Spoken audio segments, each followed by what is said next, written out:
Bada bing, bada boo. There is nothing quite devastating like a high school love triangle. It is the synopsis of many a book talk books. Two people fighting over one love interest. It's probably what the quote, "all's fair in love and war," is inspired by, especially when two people are fighting over the popular quarterback to the high school football team. There are trilogy-long sagas of real-life instances where people have confessed to the craziest high school love triangles years down the line.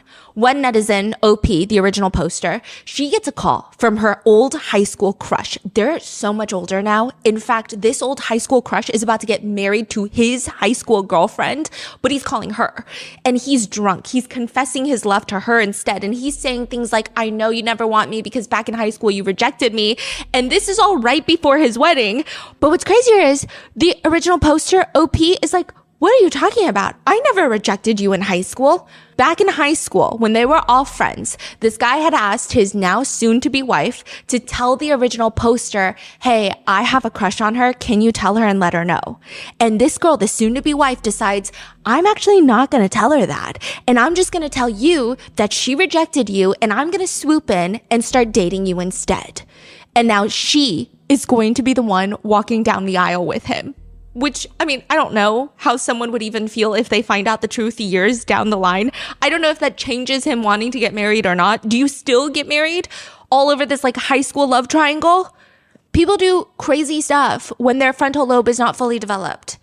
And in high school, everything means something. Like who you sit next to in the cafeteria, whose hoodie you're wearing, whose locker you're standing by between class. I hate high school. Dating becomes very territorial in high school. People decorate their crush's lockers. They'll wear the jersey numbers to the high school football games.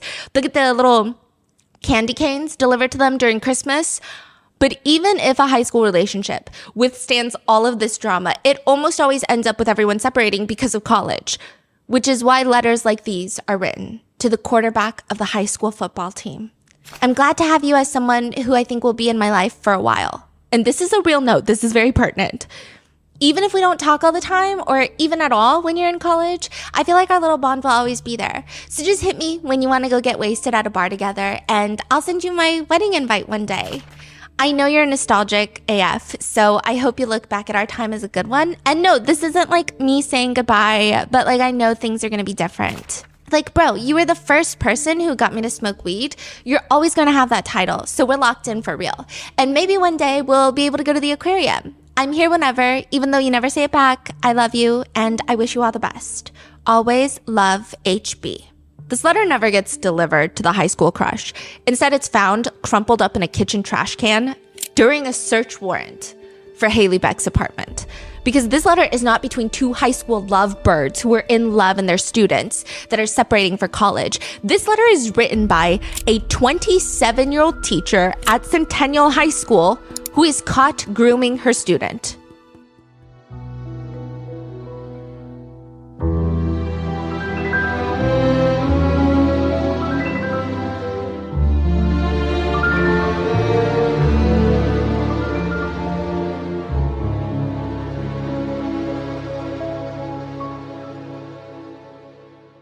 We would like to thank today's sponsors who have made it possible for Rotten Mango to support the Joyful Heart Foundation, who are working to transform society's response to SADVCA and support survivors' healing with resources like education, advocacy, and policy change.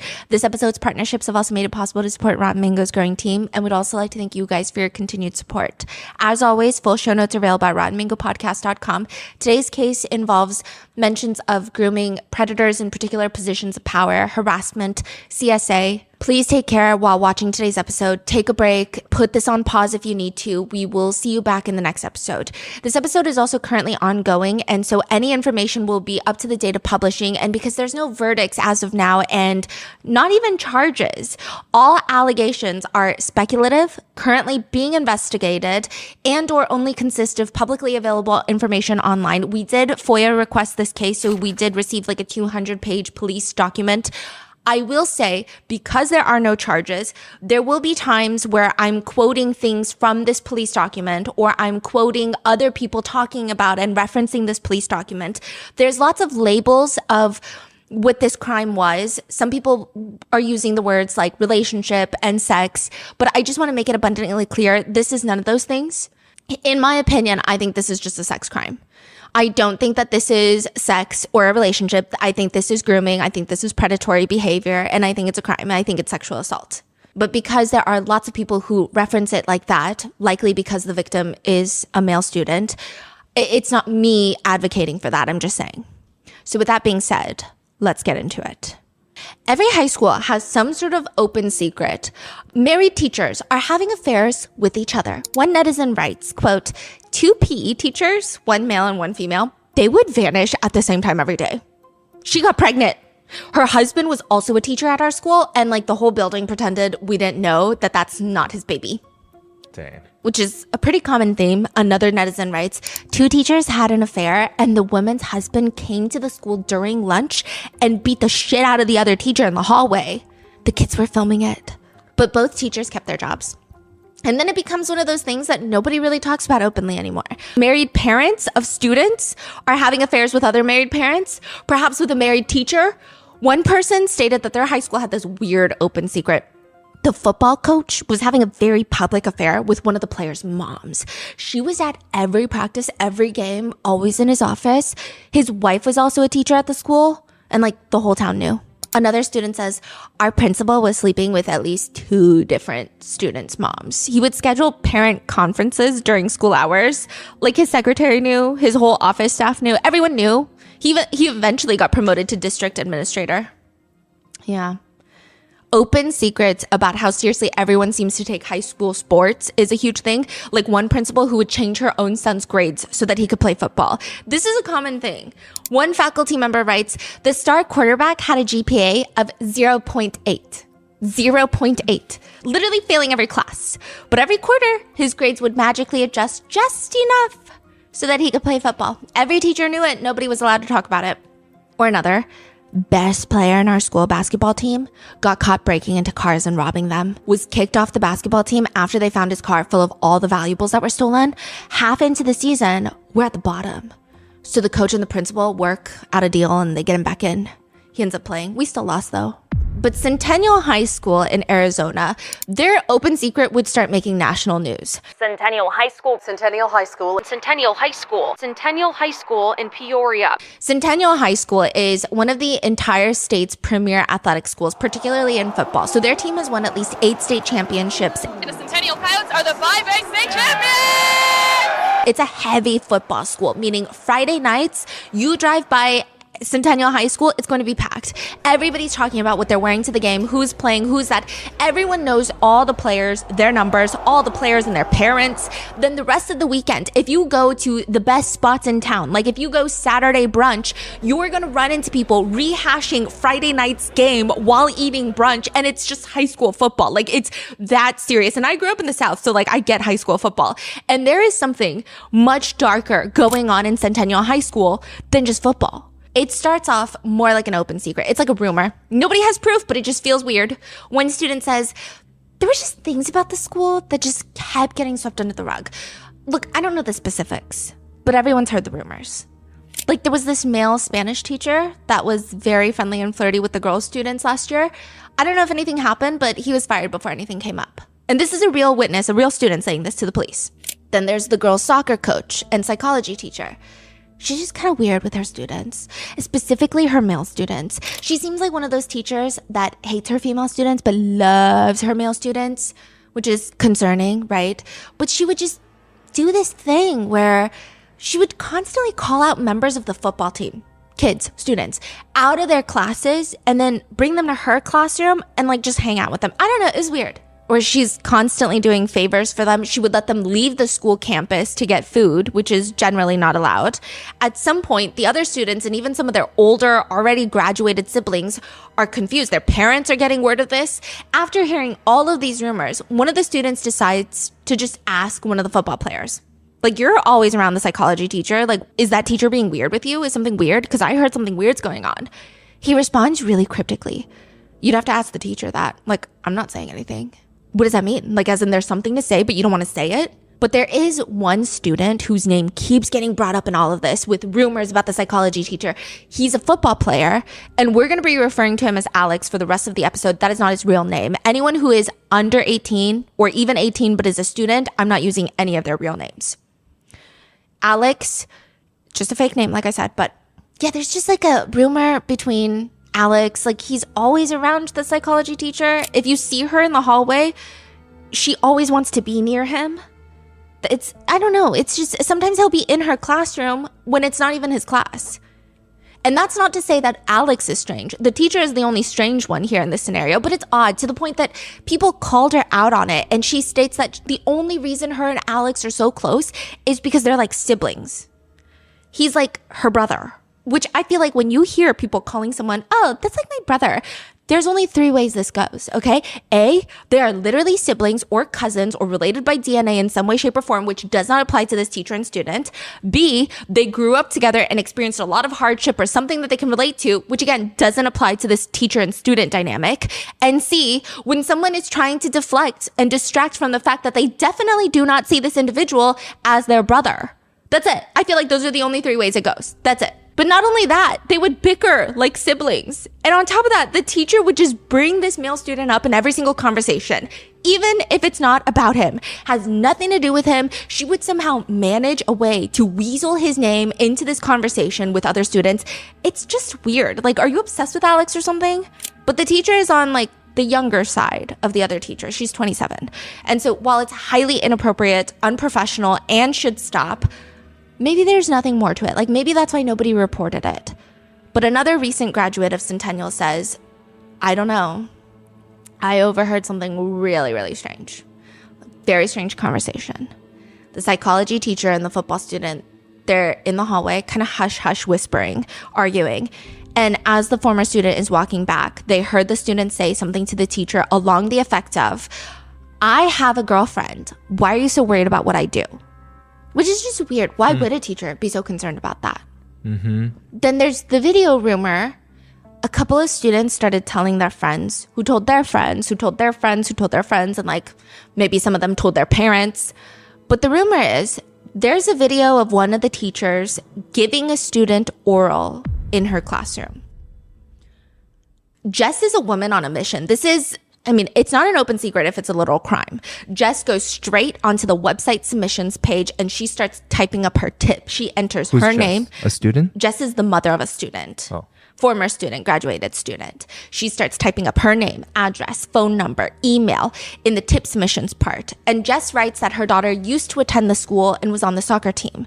And her soccer coach... tip to what website? Oh, the police website. Oh, okay. And the daughter's soccer coach, who also happens to be the psychology teacher, has just always had this unprofessional air to her. The way she handles herself around the students, it just never felt right with Jess. She remembers distinctly how she spoke with the soccer coach, at least on one occasion, about, quote, how I felt like her relationship was inappropriate with all the kids.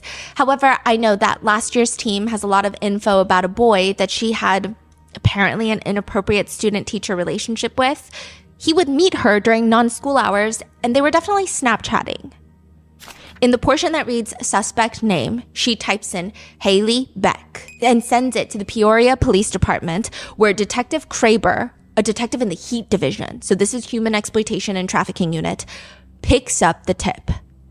He immediately calls Jess back for more information. And she tells the detective, look, she's never been appropriate with her kids. She's never acted like some sort of authority figure, and she cares more about being a peer to the students than anything. She gossips with the students, and she worries about what they think about her. And it's just like, she wants to be our kids' friends. Apparently, Haley even texted Jess's daughter that Jess's daughter is being bratty. Like, you're being bratty. A teacher texting a student that the student is being bratty, which is weirdly unprofessional, and Jess describes it as being manipulative. But the reason for the tip is not because Haley Beck is one of those odd teachers that needs to get a grip to life and come to terms with the fact that these high school students don't see you as cool or their friend, all disrespect intended. Jess would not have filed a tip for that. It's because of Alex, okay? She's saying there's this kid, this football player named Alex, and he just comes to all the girls' soccer practices, even when he has no reason to be on campus, and it doesn't seem like he's doing it to be around the girls of the soccer team. He would attend all of these lock-ins, and students have started noticing that sometimes Haley and Alex would bicker, and some of the students were saying, oh, it's because they're like siblings. That's what Miss Beck said, right? But it feels like they're arguing like they're in some sort of relationship. So she's submitting because she's worried about Alex, right? Yes. Okay. And then she says But my daughter specifically heard something when they were arguing. And it's different from what the other student overheard because lots of tips are coming in simultaneously. And Jess says, my daughter was walking by when they were arguing in the hallway and she overheard Miss Beck, the teacher, say something along the lines of, "This would wreck my career, not yours." And then there's just all the small, very alarming things. Sometimes Alex wouldn't be in class, but Haley would never mark him absent. Miss Beck would invite Alex and the entire football team to come swimming at her apartment swimming pool. And the other night, there was this whole conversation amongst the students that Miss Beck had given Alex head. That's the phrasing of it. Like, that's not me saying it because I think that would be a crime, but you get what I'm saying.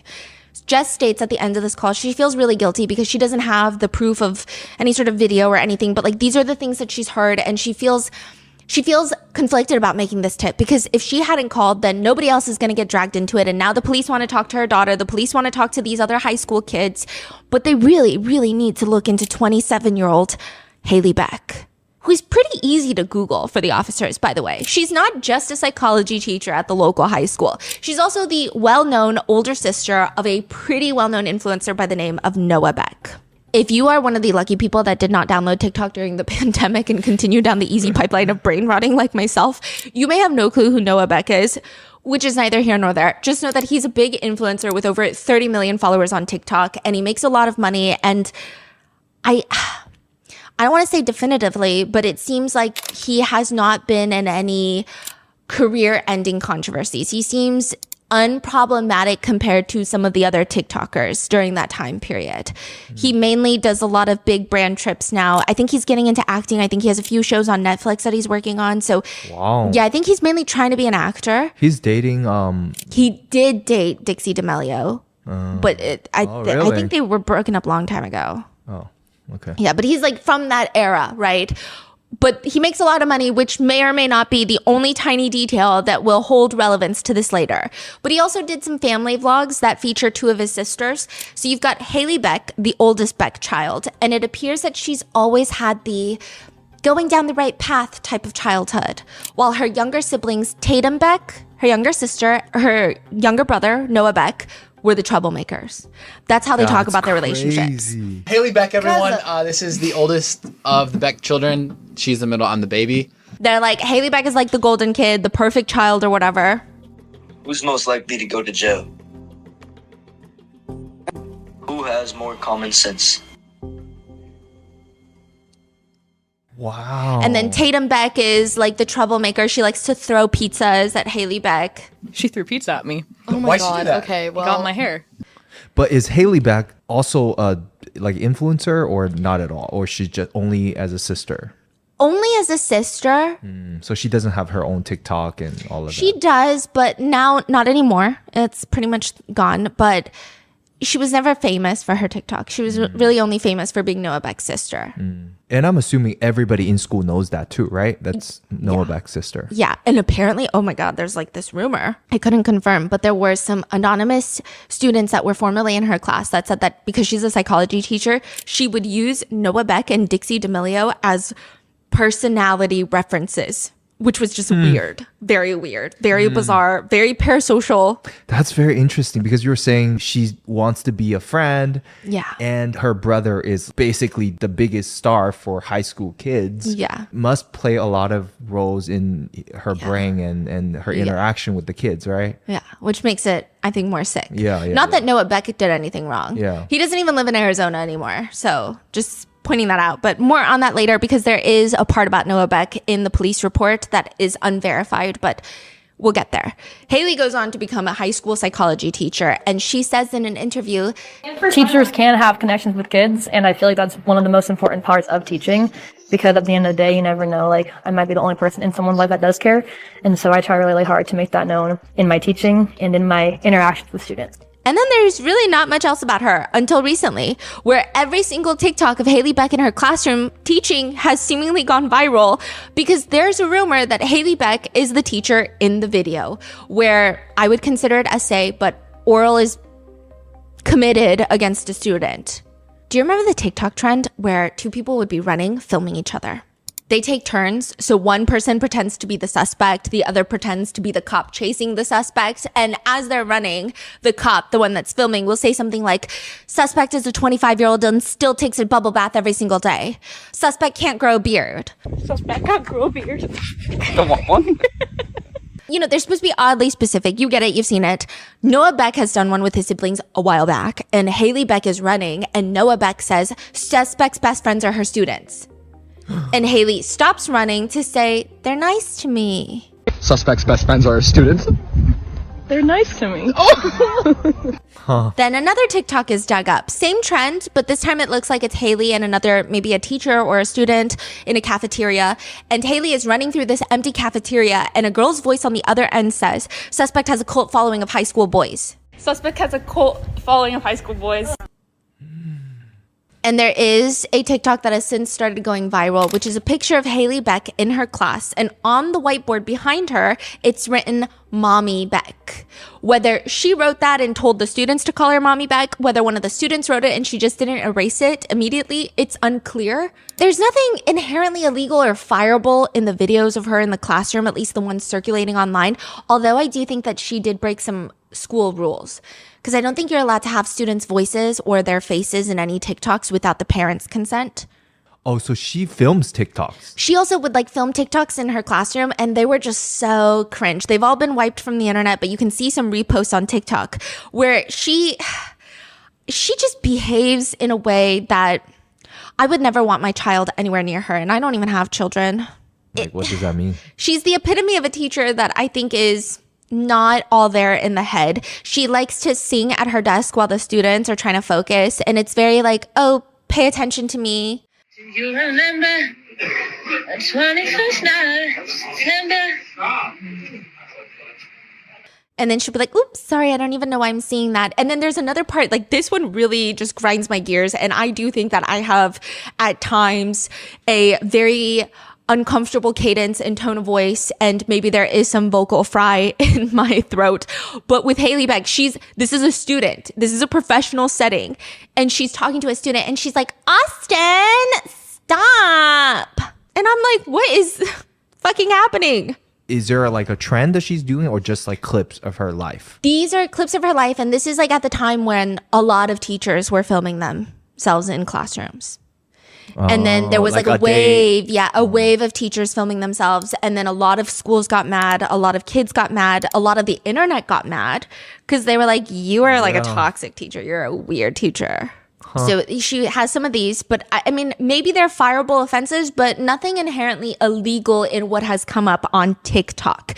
It's just a combination of all the things that she does. She has a tendency to consistently try to fit in with the kids and make the class about herself. There's another TikTok where she's up on the table while the kids are exiting the classroom, and it just seems like she's doing it to be cool. What do you mean up on the table? Standing on? Yeah, desk? and she's like watching them all leave. I don't know. Like, I just never had teachers really behave like that. It just makes you uncomfortable. She's bickering with students. Later, another student would say that the football boys and Haley Beck would constantly be making TikToks in her classroom. So I guess like the football boys would post their own TikToks.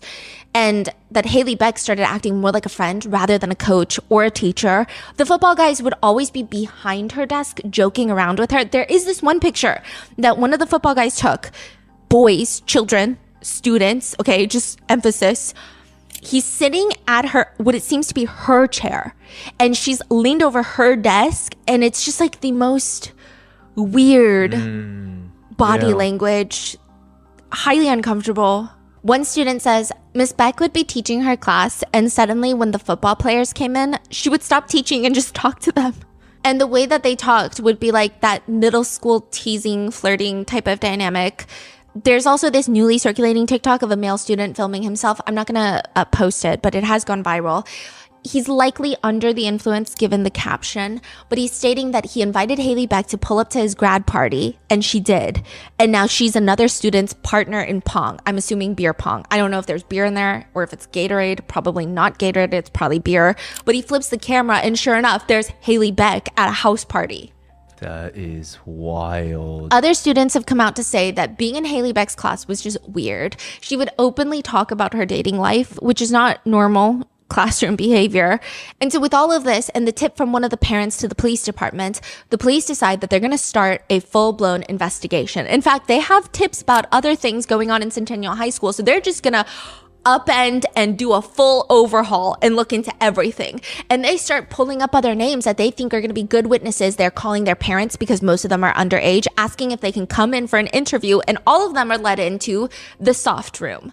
The soft interview room in big police departments is specifically designed to create a comfortable, calm environment. It's usually reserved for victims, witnesses, and for this situation, children, not the perpetrators. Multiple students are brought in from Centennial High School into the soft room where they're asked, "Can you tell us what you know about the ongoing investigation?" One of the students responds, "Which one?"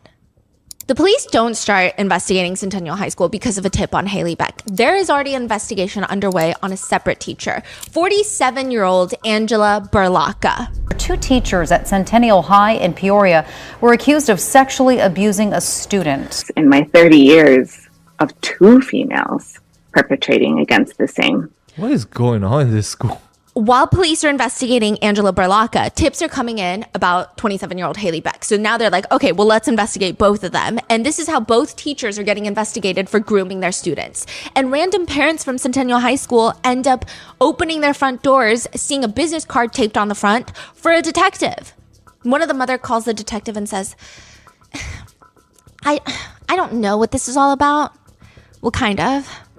She says she figured out, given all the recent events, she had heard rumors milling about concerning some teachers at the school, but she doesn't know all the details, but she heard that her child might know more.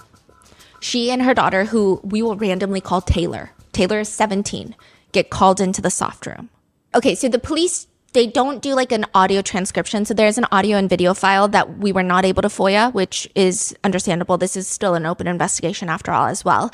But they don't have a transcript for the audio. So this is the police officer paraphrasing their entire conversation based off the interview. So these are, I don't want to say they're direct quotes, but they're as direct as it gets. Like these are all the statements the police reiterated in the police report. So Taylor tells the detectives, "I heard some rumors about Miss Berlacca." What kind of rumors? That 47-year-old Angela Berlacca, a teacher at the high school, would send nudes to football players, and that she would add a bunch of the boys on Snapchat. But a lot of the students like Miss Berlacca and felt that she was never odd in class. Like Taylor is like, "Oh, no, Miss Berlacca is not like Haley Beck, where she's obsessed with the boy students. She's actually pretty nice to me, but I don't know. This is the rumor that I heard, so maybe the rumor is just a rumor." Taylor reports to the detective that she personally noticed that Angela Berlacca started getting weird to her when she started dating another student. Redacted. So we're going to call him Redacted for now. Wait, Taylor, the 47-year-old teacher getting weird to Taylor? Yeah, so 47-year-old Angela Berlacca starts acting weird around 17-year-old Taylor. And Taylor is like, "All I know is it started when I started dating my boyfriend, another 17-year-old at the school." Is he a football player? Yeah. So Taylor starts dating Redacted, male student in the school, and that's when Angela Berlacca, the teacher, starts acting very strange, as per the report. When Taylor would go to the bathroom, Angela would ask her if she's going to go hang out with her boyfriend. She would ask Taylor about her boyfriend all the time, and like Taylor thinks it's weird. Also, Miss Berlacca was one of the first people that found out that Taylor and her boyfriend were even dating. Like, how did she even find out so quickly? And then Taylor finds out through mutual friends of her and her new boyfriend that Angela had actually added her boyfriend on Snapchat when he was a freshman or sophomore. So this was like a while back. And she was always sending him weird stuff, like messages, allegedly like, "My husband doesn't satisfy me enough." What? This is a 47-year-old teacher sending this to a freshman or sophomore in high school. That's crazy. Miss Berlacca Are would... teachers supposed to have a Snapchat No. with their students? No. Is that even allowed? That's crazy. So teachers actually have email portals, or sometimes they have these each school is different. So some schools have software where you can like message teachers, but it's like a school software and it's all monitored. Yeah. But no, teachers are not supposed to have any sort of personal contact with students outside of class. And usually teachers, the last thing they want is to fucking see a student outside of class or talk to them. So this is really weird. Wow, crazy. She would invite him to the classroom early before the rest of the students would get there, and she would tell him not to tell anyone about what she's saying. But Taylor's boyfriend never told Taylor any of this himself. So this is all she's hearing through mutual friends. She never saw these messages on his phone. So she's like, I don't know if it's true. It's just what I've heard. But there are more rumors about Miss Berlacca, that multiple male students, children, received similar messages. And Taylor says, quote, I just knew the whole football team is bonded over how weird the teachers are and that they've seen the same pictures of Miss Berlacca. Same pictures. Wow, so she's mass sending her news to the whole team? Could be. The police bring in Angela Berlacca, and she tells the officers that she has been working as a teacher for the past 26 years. She's been employed as a teacher way longer than any of these children have been on the face of this planet. She also teaches at this redacted, it sounds like a daycare, and she teaches early child development and is in charge of the preschool. So initially in the interview, even though Angela knows what's going on, she just tells the police that she really only has interactions with students via email and she only communicates with students for school-related purposes. The police report reads, I then asked her if she communicates with students outside of school purposes. I'm not going to answer that question. Would there be any reason why a student would have your personal phone number? No reason for that. I'm just going to say this, but I feel like anything I say is going to be viewed as wrong. She goes on to say that in the event of going on a field trip or something, Angela has given out her phone number before to some students, some teachers, some other parents, but other than that, no reason. That makes sense, right? Would there be any reason a student would have any images or videos of you in a state of nudity? Angela immediately states that she's not going to answer the question and requests an attorney, thus ending the interview. And she knows why, because the second that the police get a warrant for her phone records and start going through it, they're going to see that she is indeed on Snapchat talking to students. Taylor's boyfriend, to be exact. On Snapchat, she messages Taylor's boyfriend, her student, first. Who's your tattoo artist? Wow. Wait, but are these still recorded on Snapchat or they're gone? They're gone, but the police are able to subpoena Snapchat. So the police are out here subpoenaing Snapchat. Wait, so Snapchat also has a whole record of everything? Oh, yeah. Snapchat actually has a back-end portal for law enforcement where they can go in and ask for search warrants. And I think... Interesting. Yeah, they have like all the big tech companies. And I'm saying this because I don't know why people are so dumb in this day and age. If you're committing a crime, all the big tech companies, they have preservation requests that law enforcement fill out, and they preserve all the metadata. Yeah. They're legally required to. And I'm not saying that so you can get away with the crime. I'm saying that because it's so mind-boggling to me. I mean, like, I would say that this is more so if you're not committing a crime and maybe you have other sensitive information that you wouldn't want certain government agencies to know, just know that, right? But... Wow. So she's like, who's your tattoo artist? This guy named Creep on 43rd Avenue in Grand. And then he responds, shaking my head, why'd you unadd me? So she added him, unadded him, and then Angela Berlacca responds, just trying to stay out of trouble. If you say so. You got any free time coming up, B? So they all call her Miss B. I'm leaving town this weekend. Where to? Colorado for a week, last vacay before school starts. Summer goes fast. It really does. No response. So Angela Berlacca messages again in the morning, good morning. Now he responds, good morning. Curious if your offers are still on the table. Wait, who?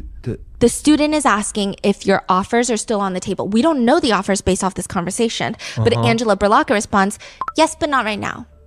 The student responds, catch me in December. I'm curious if you teach some things or not. Are you graduating early? Yeah, I am. I'll be done in December, so catch me over break when you got free time. I need to see if you got any special tricks. And I'll be 19.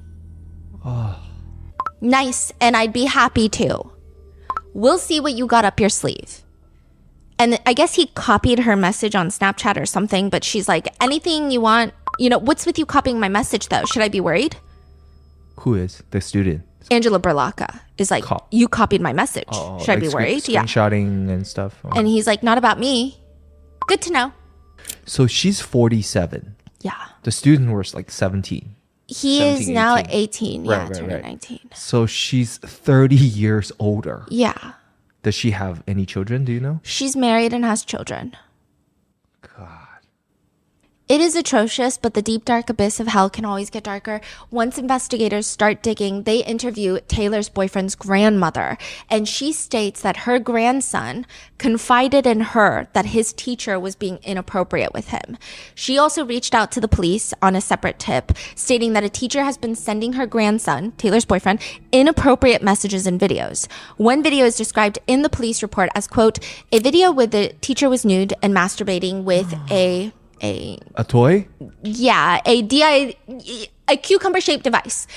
In addition to this, the female teacher was saying Redacted's name in the video, as well as stating that she wants to S him dry. The video footage shows the teacher's face as well as identifying tattoos, as well as another video of Angela Berlocca. In addition to Redacted, there are 3 other students involved. What do you mean three students involved? Whether they received similar messages or similar offers, but there are other students that are semi-involved in being groomed. This video was sent to the student when he was 16 years old, not when he was 18. There's another video that the police find, which includes an adult female, likely Angela Berlocca, in the shower unclothed. Her face is not in it, but it appears to be her. It matches with her shower. It matches with the containers in her shower and some of the identifying tattoos. The video is 2 entire minutes long, and she's just pointing the camera downwards and like soaping up her body. And Angela Berlocca is very clearly, in my opinion, a predator. Neither of them have been charged yet, but can the same be said about Haley Beck, at least as far as this investigation right now, at this point? It's like the police opened up a can of worms with Angela Berlocca's case, and that leads them to open up another can of worms or a can of eels with Haley Beck. So they're like, okay, we've got Angela Berlocca, we've got these videos, and now everybody's talking about another teacher named Haley Beck. Like, what's happening? Another student is brought in, and she tells officers that she's heard a rumor that Haley Beck and Alex have been together since Alex, that student, was 16 years old, and that wouldn't surprise her. They're like, what do you mean by that? Miss Beck acts like she's still in high school and she's obsessed with the football team. She would mention how when she was in high school, she dated a football player. Not only that, another student states, one time I was in yearbook class, I stopped by Miss Beck's classroom. When I got there was like at least 30 football players inside. They're having a pizza party. And the student walks in and Miss Beck looks at her and goes, well, this looks weird.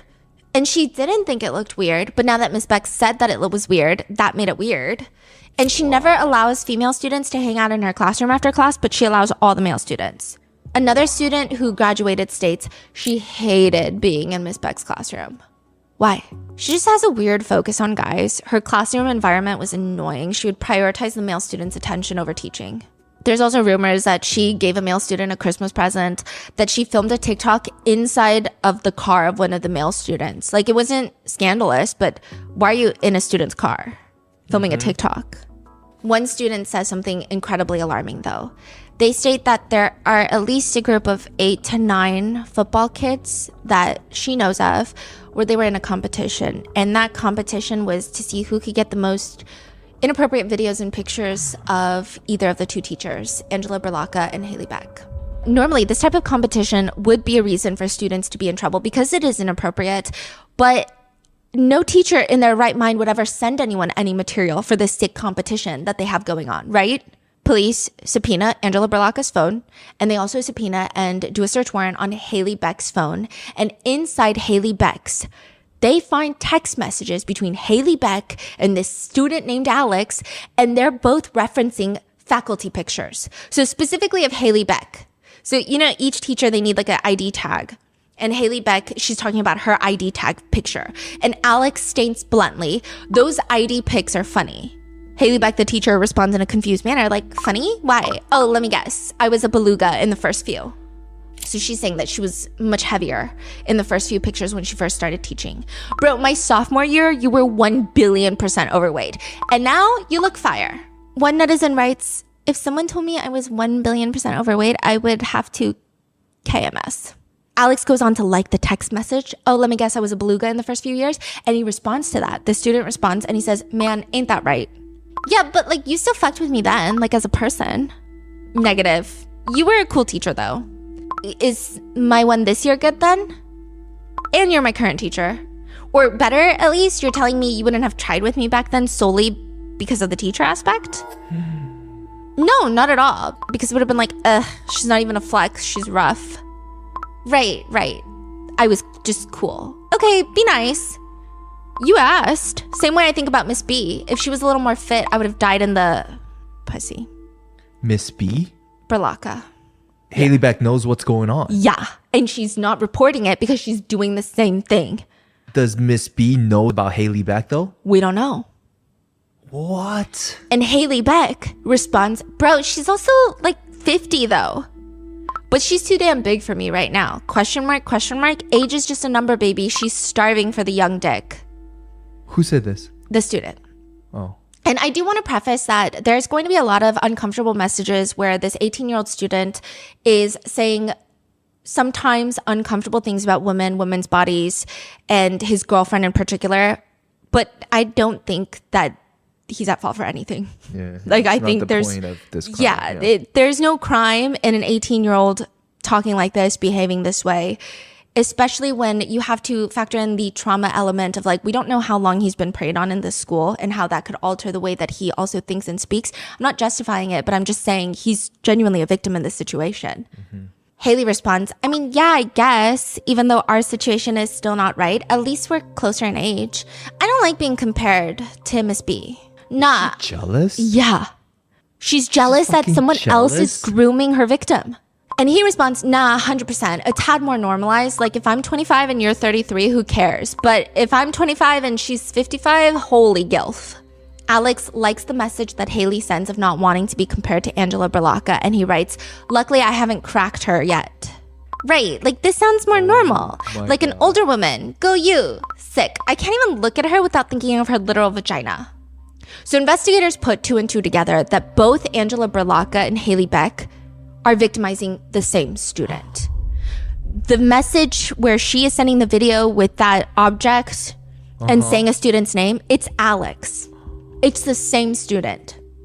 And on Haley Beck's end, she knows what Angela Berlaka has been doing and has not reported it because she's doing the same thing to the child.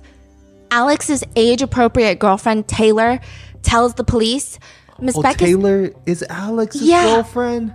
And she tells the police, Miss Beck is a weirdo. She's weird with all the students. She's weird with the high school boys. She's flirty and she's fixated on still being in high school. Everyone knows that, including the other teachers. Haley Beck would go around telling students that other teachers questioned her about being inappropriate with students or too friendly, but she doesn't even appear to be worried about it. Like, she almost says it as if it's something to be proud of, like some sort of badge of honor, that she's so cool that even the other teachers are telling her to stop being like one of the kids. Taylor says, and other teachers know about this? Yes. Or at least seems like they have an idea. Taylor says she never liked Miss Beck. She had Miss Beck for psychology all last year, didn't like her, especially because Miss Beck was always texting Alex. Haley Beck would text Alex. I mean, she would text all the football boys, but specifically Alex, and she would send him money and weird shit. According to the police report, Taylor says weird shit. And she was constantly asking Alex about his high school girlfriend, Taylor. Haley would be texting Alex, what are you doing? I'm with Taylor, bro. Haley would just call him weird, which Alex would get offended by, and he would respond to Haley, like his teacher, that he's going to be rude and weird to her because she's weird for texting him. He would straight up tell her, your ass is going to get in trouble because you're texting me. Haley Beck did not care. Taylor states, I never saw anything like freaky in the text messages from Miss Beck. It would just be like her sending money and asking him, what are you doing today? Or like, let's go grab food. It was like she was trying to hang out with him. Okay, so him and I started dating last spring. It was like April probably. And then I had her as a teacher the semester prior to that. So first semester of junior year. But I did know about her texting him and sending him money, trying to hang out with him. That's fucking crazy. In what scenario would a teacher send student money? Yeah. How much money? It's always $20 or $30 each time, but it added up in the span of a month and a half to $630 on a teacher's salary. Like Venmo him or? Apple Pay. Oh, like those gift card money on the text? Yeah.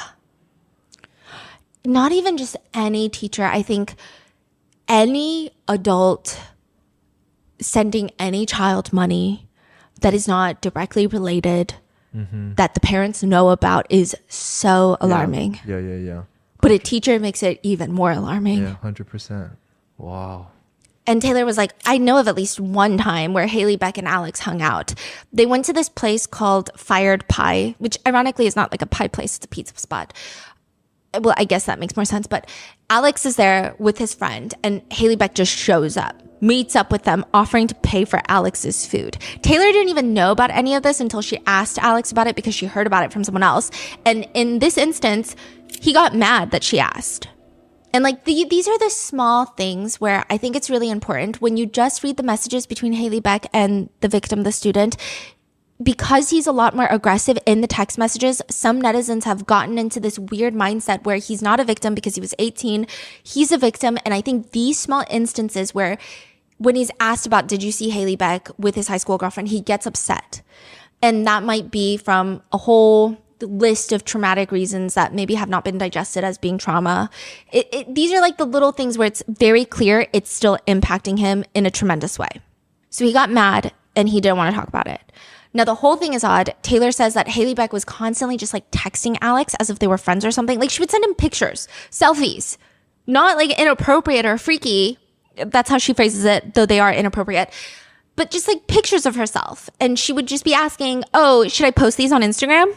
Like he's some sort of social media manager, to which Alex would respond, I don't know. Or sometimes he would just not respond at all. What would happen then? The detective is asking. Miss Beck would get mad. Also, Haley Beck would constantly save photos of Alex on her Snapchat. And Taylor, a 17-year-old, is telling the detective, because the detective is like, why do you think she did that? And she's like, I don't know if maybe like Alex looked good in the photos or what. I don't know. And if you read the 200-page police document, these are the moments where I feel like, okay, this is where you see the impact on these kids, because we know why Haley is saving those pictures, but this is a 17-year-old girl who is just confused why a teacher is saving the pictures to begin with, and she's trying to come up with reasons in her mind. I think these are very impactful moments that should be remembered. But the police report reads, Taylor, quote, told Alex that Miss Beck was chasing him and that what Miss Beck was doing was weird, and Miss Beck is not all that. And then March of 2025, there was this whole incident where Taylor is in the car with Alex and he's saying that he needs to drop off his school computer because someone is going to do his homework for him. And she's like, who? Who's going to do your homework? Where are you dropping off your laptop? Like your school laptop? He's not responding. So she's like, okay, I'm just not going to question it then. They go and they drop off his computer. She doesn't see who he hands it to, but now she's connecting the dots and it's very clear that it was Haley Beck's apartment. So she connected the dots then. And then later, she sees text messages from Haley Beck to Alex that read along the lines of, the computer is charged. She turned in all the assignments except for one because the computer died. And she was like, it's just so weird. Wow. According to the police report, Taylor states she did most of his homework for his junior year, I think. Do you know the timeline of things? When did it start? How long did it last? So a lot of these text messages that we're going to get into between Haley Beck and the student are when he's 18 years old. But repeatedly throughout the police report, it states that Haley Beck and the grooming of the child probably started when he was closer to 16. So 18, he was a senior. Yeah. So it was like sophomore. They started. Okay. Yeah.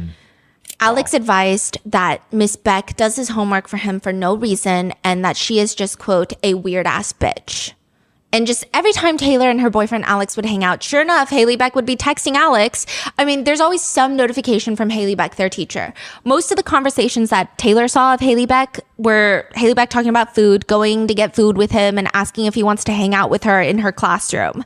Oh, and Haley Beck has this really weird thing against Taylor.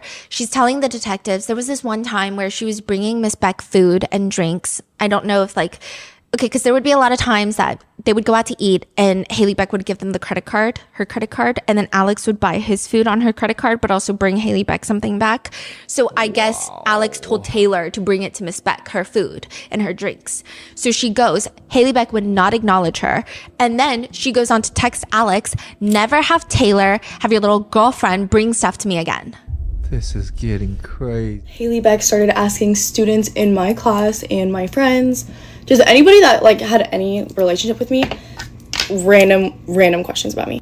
She tried to find out him and I's relationship status, what we did together, how we acted, what I did in my free time, who I talked to, who I hung out with, really weird things that teachers usually don't care about. There was also this specific time where she was telling one of the football boys on our team that I was stealing her boyfriend and that she needed to get rid of me. She would constantly ask the other football boys whether or not Alex and Taylor's relationship was serious and if they were actually really dating.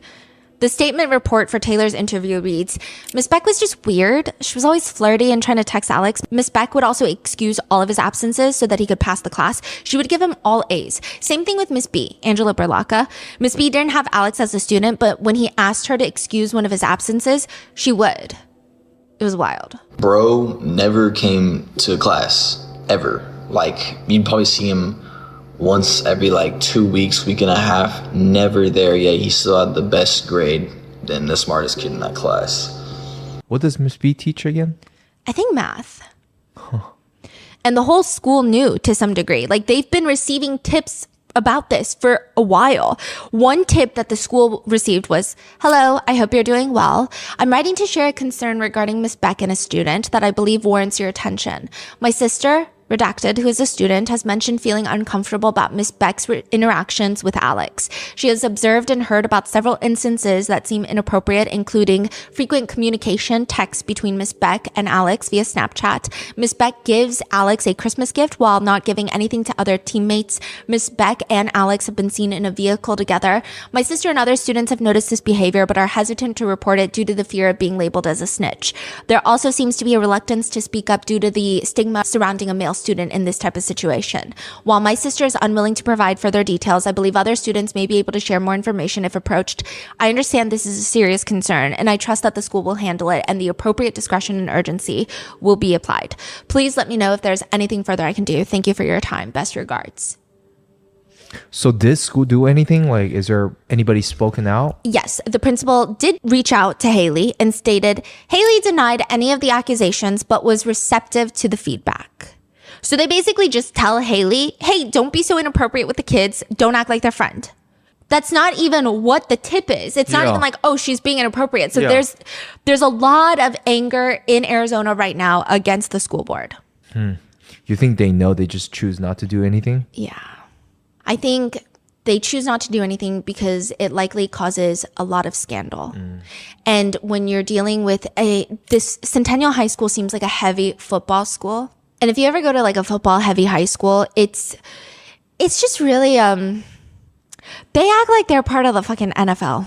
I don't know how to describe it. And I do think that there is some understanding to that in the sense of a lot of these kids, they do start their entire NFL career in high school, obviously. But the way that they don't want any sort of scandal involving their athletic teams. And I think if there is a victim of a teacher, it doesn't look good with all the parents. Yeah. I think it's easier for the school board to ignore it.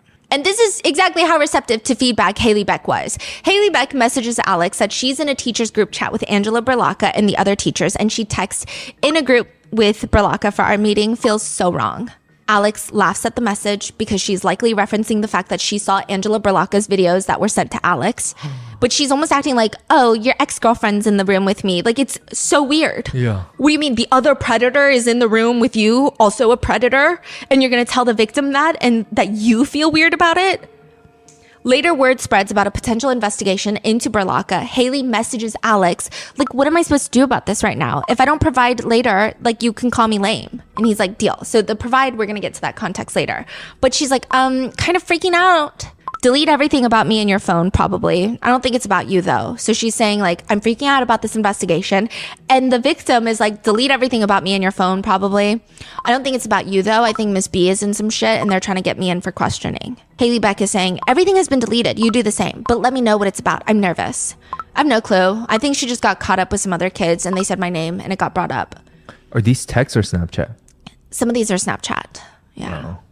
I have something to give you also. Okay, so as long as it's about her, I just got an email about Berlacca. What's the email about? Haley screenshots the email about Angela Berlacca being placed on administrative leave. Haley then asks, I wonder who said something. Are you going to have to call the police? Just don't text me right now. They can eat a dick. I don't know anything at all. Okay, I don't know what they're talking about. I don't know what's going on. All right, well, I hope you're not weird with me or something, but okay. Wait. There is an investigation going on into Angela Berlacca, and Haley Beck is worried about him being weird with her, pulling away from her. What is going on in her head? He's the one that's delete everything, get a grip. Yeah, exactly. He's like, nah, just trying not to create any new situations. I mean, you see this shit in front of your face. Like, just wanting to be like updated about your stuff, really. Like, yeah, this is like a you and me thing, though. Not that it's right, but others were involved with her, so no need to get automatically standoffish with me, though. He goes on to state that the police, quote, they showed up at my door banging on it at 6 a.m. on the first day of school and fucked up every plan we had up there. Didn't get to talk to any coaches or any people or anything. Wait, what? They came to your house? I gotta go. Delete this shit. You're being weird, but okay. Yo, my jaw is on the ground. Yeah. What is going on? If you were to redact both names in the messages, it's hard to say which ones are Haley Beck and which ones are the victim, because at times it appears the victim seems to have a stronger grip on reality and the circumstances, and that's not excusing anything for Haley Beck. That's just emphasizing how perverted everything is. Even the victim is more aware of the happenings and what the implications could be rather than Haley, the perpetrator. And somehow it all gets worse, exponentially worse, with all the other messages between Haley Beck and her student.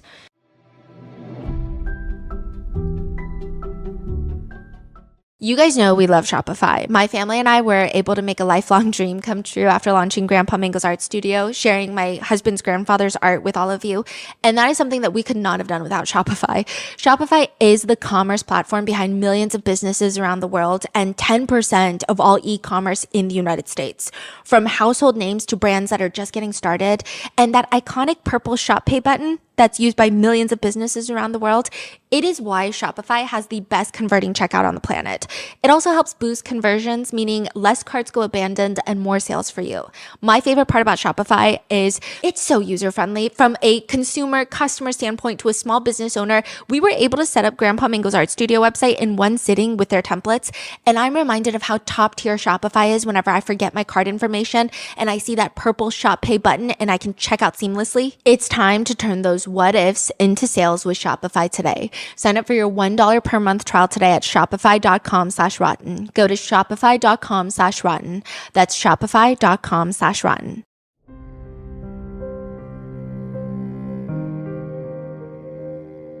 You wouldn't hire a dentist for heart surgery or a plumber for your taxes. Hiring the wrong people can be disastrous, which is exactly where Morgan & Morgan come in. Morgan & Morgan focuses on cases where individuals have been harmed due to negligence, unsafe conditions, or wrongful conduct. Their contingency fee basis, meaning their fee is free unless they win, allows individuals and families to pursue legal representation without worrying about paying out-of-pocket legal costs during an already difficult time.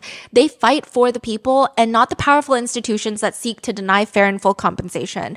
Morgan & Morgan has over 100 offices nationwide and more than 1,000 lawyers. With over $30 billion recovered for over 500,000 clients, Morgan & Morgan has a proven track record of fighting to get you full and fair compensation. If you've been hurt due to the negligence of someone else, you can check out Morgan & Morgan. Their fee is free unless they win. Just click the link in the description below or visit forthepeople.com/rotten.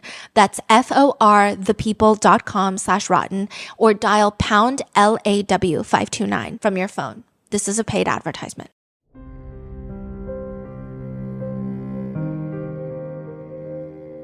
It doesn't happen all the time, but when it does, it is usually a highly coordinated event to go to the movies. You have to make sure you're in the right parking lot, you have the right tickets, the right seat, and then when you're done watching the movie, you have to make sure that your eyes quickly adjust to the sunlight outside before you call your partner.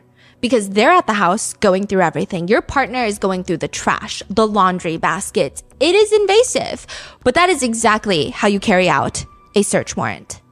Haley is at the movies with one of her girlfriends, age-appropriate girlfriends, when one of the cops are searching her entire apartment. When she gets back, she's asking, well, can I go into the apartment and grab some water? Wait, it's like a secret search or? It's a search warrant, so they typically don't want the target inside the house. Oh, so they told her to leave. No, they were just scouting. So one partner is in the car watching Haley, driving around, following her. She goes into the movies and the other partner is at Haley's house. They get in through management and they're searching the entire apartment. So they don't even need to tell her. It's like they do need to tell her when she gets back.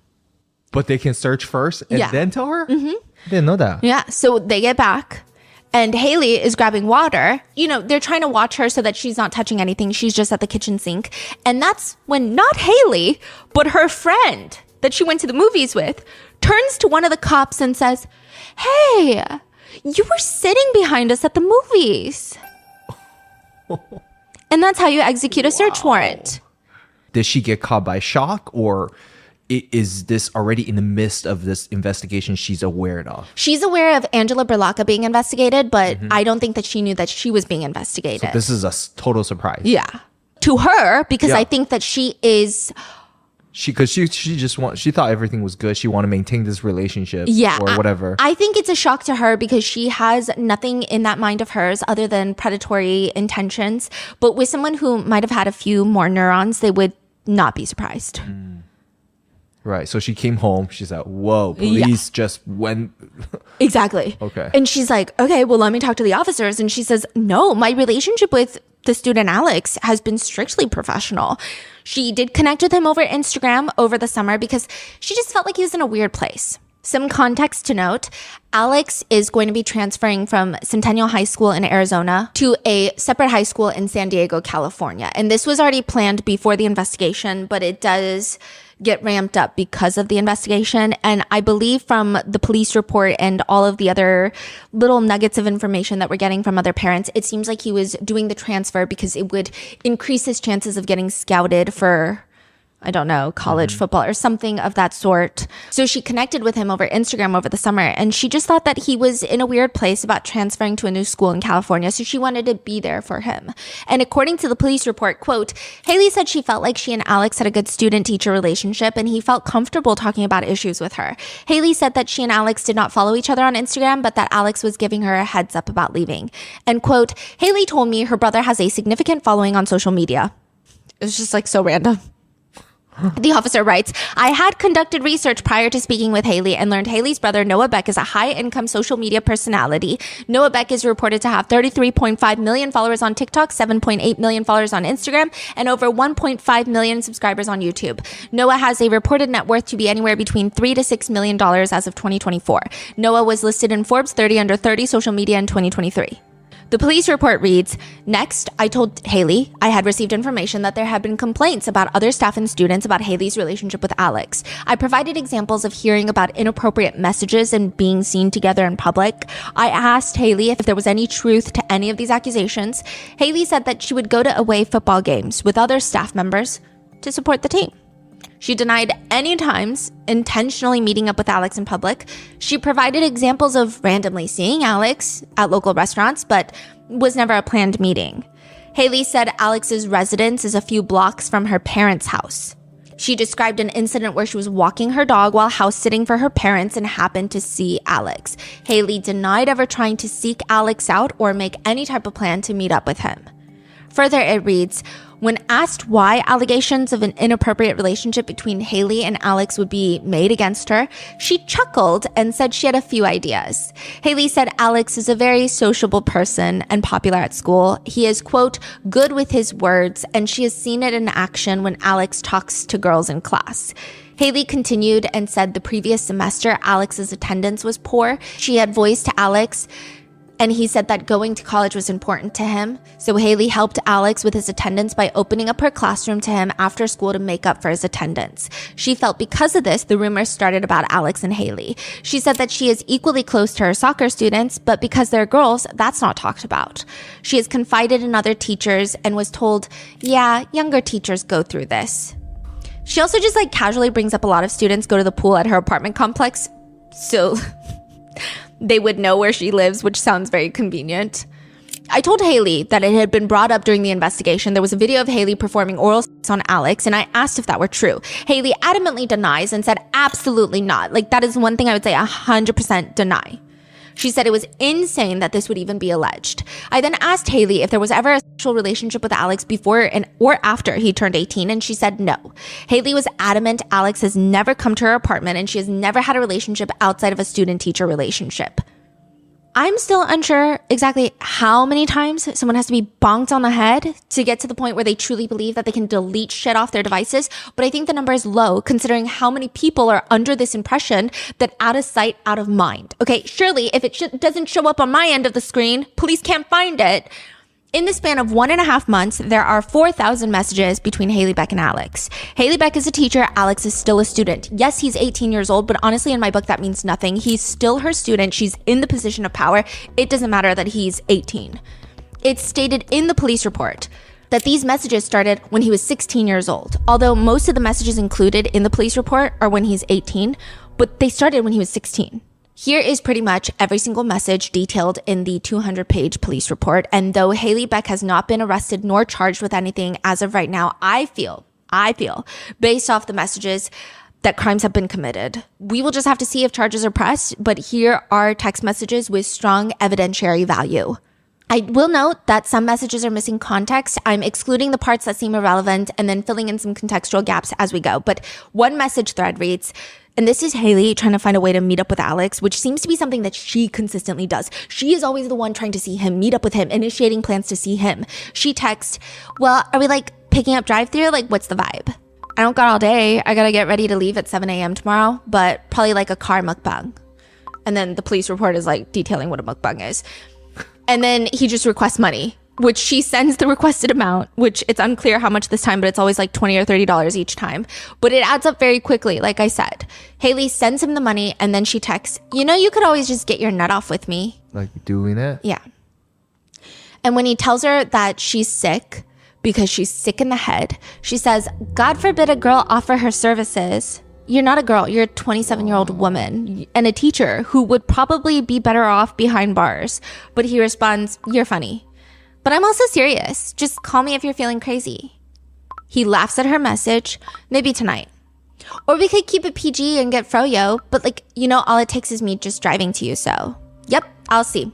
I feel bad, but I want to go to the dispo. The dispo is like a marijuana dispensary, but I can't because I have a dinner right now and I have to pack and shit still, so it's going to be closed by the time that I can leave. So I'm asking you if you can go for me and just like pick that shit up, then I'll hit you when I'm done with dinner.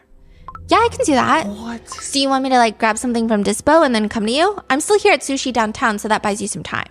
No, don't come straight here. Wait till I text you. Don't text me though. Is marijuana legal there? Yeah, but yeah, that's crazy. A teacher buying. Yeah. Holy. Yeah, just get another like infused, any flavor to be honest. Don't text. I'll text you later. Just stay at my place. I'll drive you to the airport tomorrow. Joking. Loki might ask you to. Whatevs, I'm on my way now. If you don't hear from me in 15, send a search party because I probably crashed from falling asleep. Then he sends, go down the street behind mine and come from the other side to my house, like the back part where the two streets connect. If you can't, just let me know and I'm a dip. Okay, come to house. I did. So she's not only grooming him, she's providing him funds and marijuana, likely to continue her sick control over him. And throughout the text messages, you're going to see many moments where he tries to turn her down or subtly turns her down without outright saying no. Because again, this is a situation where she has all the power, but she doesn't get it. Or in my opinion, she doesn't care. She keeps coercing him to meet up with him. In another instance, she's texting Alex, gotta catch me today before my period starts tomorrow, I think. He dislikes it. To which Haley, the predator, gets offended. Why did you thumbs that down? The fuck? I won't be seeing you today unless you pick me up from the airport and just devour my shit. I thought I can't since you have to go get your dad. They text back and forth, coordinating this airport pickup, and Haley, the predator, decides to ask the very pertinent question of, I don't know how I'm supposed to, quote, devour you if I'm driving and dropping you off. At the crib, out front. Ugh, it's so sus doing it during the day. But okay, whatever you say. Come inside, nah, chill, like car it is. If no one was home, then yeah, preferably that. But I guess I'll settle for being a rebellious teen. So she's saying that she was willing to do it in the car in the middle of the day. And Alex is laughing at this. And I think it's one of the reasons that this case has, again, gone so viral, especially through the messages, is the fact that the victim in real time calls her out on her predatory behavior and she does not care. And I don't want to say delusional because that almost gives her a pass. She's just disgusting and won't let, she's just disgusting. Alex points out to Haley, the teacher, yep, just like always, a big kid stuck in high school, f***ing a high schooler, shit crazy, the world we live in, am I right? Damn, Haley, he said that. Yeah. And this is, okay, I don't want to like psychoanalyze people, right? But I think this is a situation where clearly the victim he knows he's not in a position of power. He even rants to his girlfriend that if he stops texting Haley Beck, she might fail his class. And then he probably would lose his scholarship, like his entire future. And I think him being mean to her is not him being mean. If you've been kidnapped and you're mean to your kidnapper, does it suddenly mean that you were in the position of power? Yeah. Haley responds, like, why are you complaining and making me feel bad? Like, you're getting basically a relationship out of me without the arguments and constant need for commitment and reassurance, so you're welcome. Alex thumbs up the message and responds, not necessarily complaining, clutch, sugar mama for real, porn star, all the perks for real, cars, hotel, even the apartment, what a gal. Yeah, and all the while you have a girlfriend on the side, but at least you know that I'm not going to start with arguments with you randomly. Like, I don't know if this is supposed to be a compliment or offensive. Compliment. You're just not in a porn star body, that's all. Alex then likes the comment that he has a girlfriend on the side, and he responds, I live a wild life, what can I say? And he responds to Haley saying that at least she doesn't start arguments with him randomly, to which Alex responds, cap. And Haley's response is, and there's the insult. Is it really an insult if it's just a fact? So is this you admitting you have a girlfriend? Because if that's the case, I'm not doing nothing with you. I don't have a girlfriend for real. Okay, thank you. I really hope you aren't trolling me though. Because weirdly, like, that is when I would cut everything off. Like, us being cool, just like my physical and money services. So I hope you aren't lying just to keep it. More on the money part later, but she's talking about her services and Alex laughs at the message and he responds, nah, for sure. I mean, if I was 27 and I had a boyfriend that was a cop, she's dating a cop. Allegedly. What? While I'm breaking the Wait, law. Are you kidding me? Yeah. And where is he in all of this? We don't know. Probably not involved. Mind blown. That's fucking crazy. And he points it out. He's like, I mean, if I was 27 and I had a boyfriend that was, in caps, a cop, while I'm breaking the law with my student, I'd probably be conservative with my services as well. But I don't know. I don't have any insight. That's just a thought. Then later in messages, Haley messages that she's just about 20 minutes away, which is, quote, not too bad to go see him. And she says, so when you leave the gym, I'll leave. He's like, I just left. Okay, so should I leave? I'm just trying to get my dick sucked, so you let me know. Yeah, so I can leave. I'll be there in like 20. All right. Like 5 away. Do you want me to pull up in front of your house? A little before, not in a light. So like not at the light, I guess. Be there in 2. Literally, I was already like walked out fresh out of the shower, and as soon as I get downstairs, the sharpest pain in my stomach ever, straight bubble guts. So he's saying like his stomach hurts. This is the same thread? Yeah. Okay. It's unclear if she met up with him and assaulted him, but I don't know how much clearer the messages can be that something has at least on multiple occasions occurred. But there are further messages where they're making more plans to meet up once more. And of course, it's always Haley initiating. Let me know if you need me tomorrow during your tattoo time, because I'm going to be in Scottsdale. Then I have to make my way back over here by 6 for Pilates. But then after, if you're not doing anything, we can get froyo. My period started, so I have an excuse. She then quickly messages, but good thing I can still use my mouth, which Alex laughs at her message. In another thread of messages, Haley is talking about eating, and she says, no, for real, I can't wait to put this burrito in my mouth.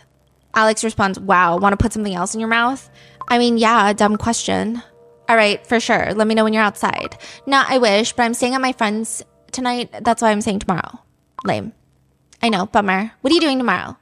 Take your 30-year-old ass home. What are you still having sleepovers for? Shaking my damn head. I'm hungry. Fuck, my house is empty. I'm gonna go to sleep. Like, he's again calling her out like, you're fucking 30. Like, I don't think this is aggression about a sleepover. Mm-hmm. It's just like... Yeah. And she's like, because I drank and I'm being responsible. I'm about to smoke a selfie. I don't know what that means, okay? But here we go. Brother, what are you doing tomorrow? I'll suck your dick then. You're gonna pass out. I don't know yet, okay? I know, after I eat this burrito, I'm gonna pass out. Okay, well, add me to your plans. If I get an opening, I should. Oh, cut it. You don't know what you're doing, but you're saying that if you get an opening? Okay, interesting. Like, prioritize me if you want my mouth around your D. And she spells it out, but... Even the police are getting dumbfounded on how to label these messages, with the description of this text thread just being, quote, in these messages, Haley and Alex have a conversation about the Kesha concert Haley attended, and there is reference about Haley performing oral sex, and Haley blatantly tells Alex she will suck your dick tomorrow.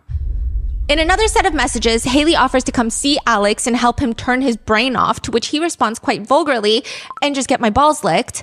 Sure, if that's what you want, balls licked, sucked, let's run it. I don't even... But like, come now if you're at all available, or just confirm you'll come at 11 so I know to stay up, LOL, before I get too tired to perform well. In another message, Alex states outright disturbingly, bro, you blow my shit every chance you get. Taylor, Alex's girlfriend, tells the police, again, Haley would just always send money, and it was so random. Alex figured that he could take it to his advantage because then he wouldn't need a part-time job and he could focus on football. So he would just text things to Haley like, hey, you want to get me a pizza? And Haley would just like promptly send over $30. If Alex was leaving campus for lunch, Haley would give him her card to buy lunch. Alex's girlfriend Taylor would state that there was at least one instance where Haley Beck sent Alex money only if he, quote, come over and watch a movie with me. It's unclear to Taylor if he ever went to watch a movie, but like, it was weird. And it's pretty clear to authorities that it doesn't just seem like Haley Beck used her power imbalance over Alex. She also seemingly tried to control him with her money. And again, it's easy for someone to say, oh, well, the victim could have easily just gotten a part-time job and like they didn't want to do this because they wanted the money and they didn't want to cut it off. That's not true at all. There are multiple instances where Alex tells his girlfriend that he's worried that if he cuts off Haley Beck, that she's going to retaliate. And in any situation, regardless of their age, it's not unnatural for victims to then start thinking, well, at least I can try and get something out of this situation, because it's easier for our brains to process that than it is to process abuse. There are messages between Haley and Alex is texting her, are you going to be daily allowance service for this trip? So I'm not sure what trip it is. It could be like an away game, family vacation, but Haley is not attending. And Alex inquires, do we set a benchmark or do I just ask by the item? Like, what are we thinking here? Haley sends him a photo of a phone game with the words, have you ever played this game? I feel like you would like it. And then she responds to him, this sounds like an official business deal. I don't know about deal, more about communication. Yeah, communication is always good. Don't get too crazy with the demands, but I'm sure we can work something out. LMAO, nothing you haven't seen before, probably just when I'm hungry. I'm gonna eat probably at this connection in Houston. So I think he's talking about a layover. It's fun, referring to the game. Anyways, go get some food.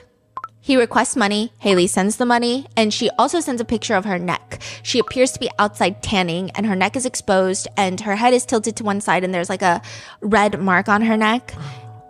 Yeah, and he writes, oh goodness, you're gonna have skin cancer. Haley responds, I'm talking about the hickey. He doesn't seem to care much, okay? At all. Then in another conversation soon after, Alex texts Haley, hey, sugar mommy, nice to hear from you at the perfect time. Look at you being telepathically connected to me. Haley laughs at the message, but she responds, you better suck up right now because I cried myself to sleep last night because you didn't say love you back. I also decided I don't like the title of sugar mommy. It makes me feel used. Alex responds, oh gosh, what title do you prefer? Crybaby? Watch it. I'm just being dramatic. I didn't cry, but I was visibly shocked.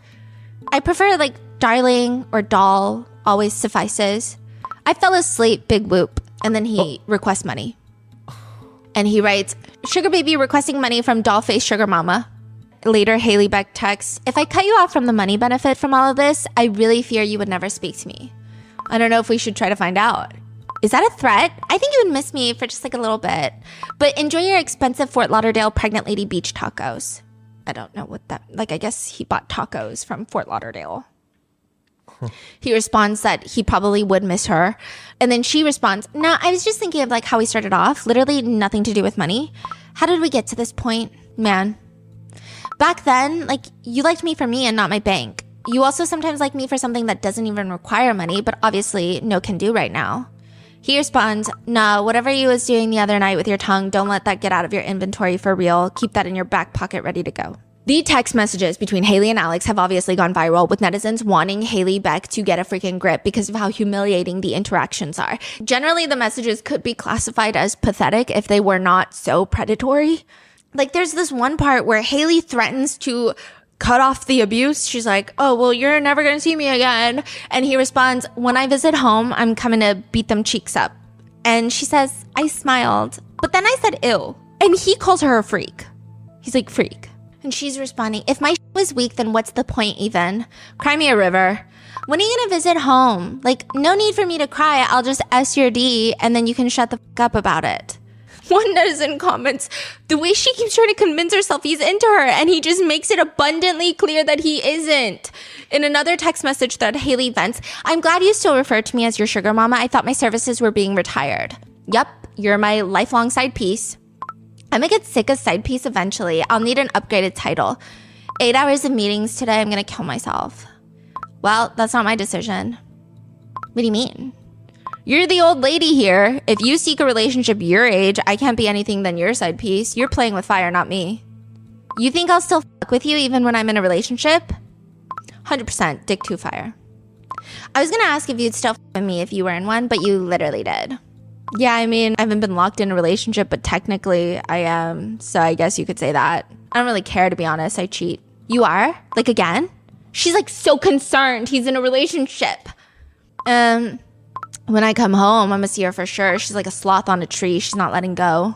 Later, Haley sends him the song Break Up With Your Girlfriend, I'm Bored by Ariana Grande. Whoa. To which Alex responds, Jesus Christ. Teehee, oh relax, live a little. One comment about these exchanges reads, she gives major unpopular girl in high school that had a glow up and is trying to recreate their high school experience vibes. It's embarrassing. So there was this whole conversation online about Haley Beck either being a loser in high school who wants to try and live out her high school dreams now that she's in the position of power so she could actually force the cool high school students to do whatever she wanted. But as a high school loser, that's not true. Okay. So all the high school losers are standing up and we're like, we would never set foot in another high school again. Like usually people who were losers in high school will never become a high school teacher. Because you have so many like traumatic memories. Like, okay, sure, maybe they're not that traumatic, but in your mind, it was so developmentally traumatic. You're like, when I see high schoolers, I'm like, I'm getting traumatic flashbacks. I gotta go. No one wants that. And then people start digging up Haley Beck's high school life. She was apparently very popular in high school. Really? She was prom royalty. She was dating an athlete. She always hung out with the popular kids. She was allegedly a bit of a pick-me who liked to think that she was the main character, which seems very evident based off the messages she's sending. But comments about that read, peaked in high school and reliving the glory days is actually worse than the loser from high school trying to be popular. If she weren't a child predator, I would pity her. Another comment reads, this was always my assumption. I don't know anyone who was unpopular in high school that wants to go back and relive it. Usually those are for people who peaked in high school. And Haley it's going to get worse. She's going to go to the Post Malone concert. Haley Beck is. And she tells Alex that she's going to give him $5 for every compliment. And she sends him a photo of her outfit. Wait, just like compliment me on my photo right now. Yeah. Haley sends a mirror selfie. She's wearing black boots, blue shorts, a black sleeveless shirt, and like a brown-white trucker-style hat. It's taken in what appears to be her bedroom, and she sends it with the words, Posty fit check, one compliment gets you $5 gas money. And he says, well, I'm gonna have to shell out about 5 compliments. Better start now. Well, no, now they're forced. I don't want them anymore. It's too late. He responds, I think your boots are very fitting. They proportion well on your legs. Plus $5. I think your top is cute because of the furry lacy look. Plus $5. I think the hat is fire. Plus $5. Okay, belt. I see that. Plus $5. And I like your hair straight. Boom. Just like that. The saddest $25 ever. Haley responds, was that hard for you? Be honest. She responds specifically to the compliment about her shirt, about the frayed lacy look. She says, you should have seen me in the last time I wore this shirt. This shit was tight on me. Crazy. He does not care. He's just like, cough it up. He literally says, cough it up. You look good would have sufficed. Why the hell are you driving 72 miles tonight? She's asking him because he's like talking about how he has to drive. And he's like, you said 5, okay? Bro, because I have to go to this dumb youth camp at North High and then go to Anthem to sleep before I leave for tomorrow morning. Sleepover in Anthem? Don't forget to come get me. Just kidding. That is where I will be. Maybe. She sends him $25 Apple Pay with the reason compliments. Oh my goodness. And she says, the concert won't end until like 11ish. I would feel bad making you come get me. Yeah, I'll be asleep. Okay, well, see you never. I was gonna make you drive to get me drunky snacks. And she sends a photo of like 2 Twisted Tea cans, so I guess they're alcoholic beverages. And she talks to him about going to Anthem so that she can eat Alex. And she texts him later, come pick me up. I'm literally pulling up to my grandma's. Tanger Outlets, I want to hang. And he says, I'm overly far. Well, what is there to do in Anthem? Nah, you gotta go to sleep. And he's like talking about where he's got to drive to next. And so she's like, so there's nothing we can do about it tonight. And he's like, I mean, I guess you could Uber here. And she's like, Anthem ain't too far. I'll let you in. To your grandpa's? And then in the morning, you can drive my car home. What can I do at your grandpa's for real? I'm capable of driving, not gonna lie. Then my car is stuck out here. And then in reference to like, what is she gonna do at grandpa's? He's like, LOL, eat me. I don't know. Well, yeah, duh. But like, what about your grandpa? He's almost 70. He'll be asleep. Okay, but like, be so realistic right now. Is me pulling up weird? And by the time I get to you, it'll be late. But like, I want to. And she complains nonstop in these messages about being a so-called sugar mama, aka a predator. But when Alex says he's going to be less available, Haley responds, no, like, I know you have stuff to do and people to see, but don't forget about your sugar mama. Over the span of 3 months, June, July, and August of last year, she sent him $630. And one of the transactions, Haley writes into the transaction that this money exchange feels like straight prostitution. And netizens are just commenting about this compliment chat thread. It's gone viral. Some people are saying he's funny, not gonna lie. This is so sad for her. He definitely chat GPT'd the compliments. Like, why is he kind of iconic? And then some people are saying, none of this is remotely funny, by the way. Others are just saying, if I were her, I would never show my face in public again. It's gotten to the point where netizens are wondering whether or not Haley Beck has some sort of humiliation interest, which is nothing that would be wrong with that if it was between two consenting adult individuals and not a teacher and a student. But the messages are just so humiliating for Haley Beck that netizens have started wondering if that's something she's into. Other text messages between Alex and another male student have been included in this police report, which I know why the police included it, because it's very evident that there was sexual interactions, aka crime, that occurred between Alex and Haley Beck. Mm-hmm. And Alex has told another student about it. But I also think it's included because fuck you, Haley Beck. Fuck you, Haley Beck, okay? Alex's friend asks him, how is it having your teacher eat the dick? Easy, laid there. Then she was like sweating on me and shit. Her belly was smacking my belly. And the friend responds, fat bitch. To which Alex responds back, fat ass bitch. And then I had to get up and she was like, me like this. And she just wanted to lay there. So I crushed it for like 2 minutes and then came all over her face. And then booted her and went to sleep. That was a crazy sight to see. Whole face covered in my kids. Literally, she said she couldn't see because it got in her eyes. I started giggling.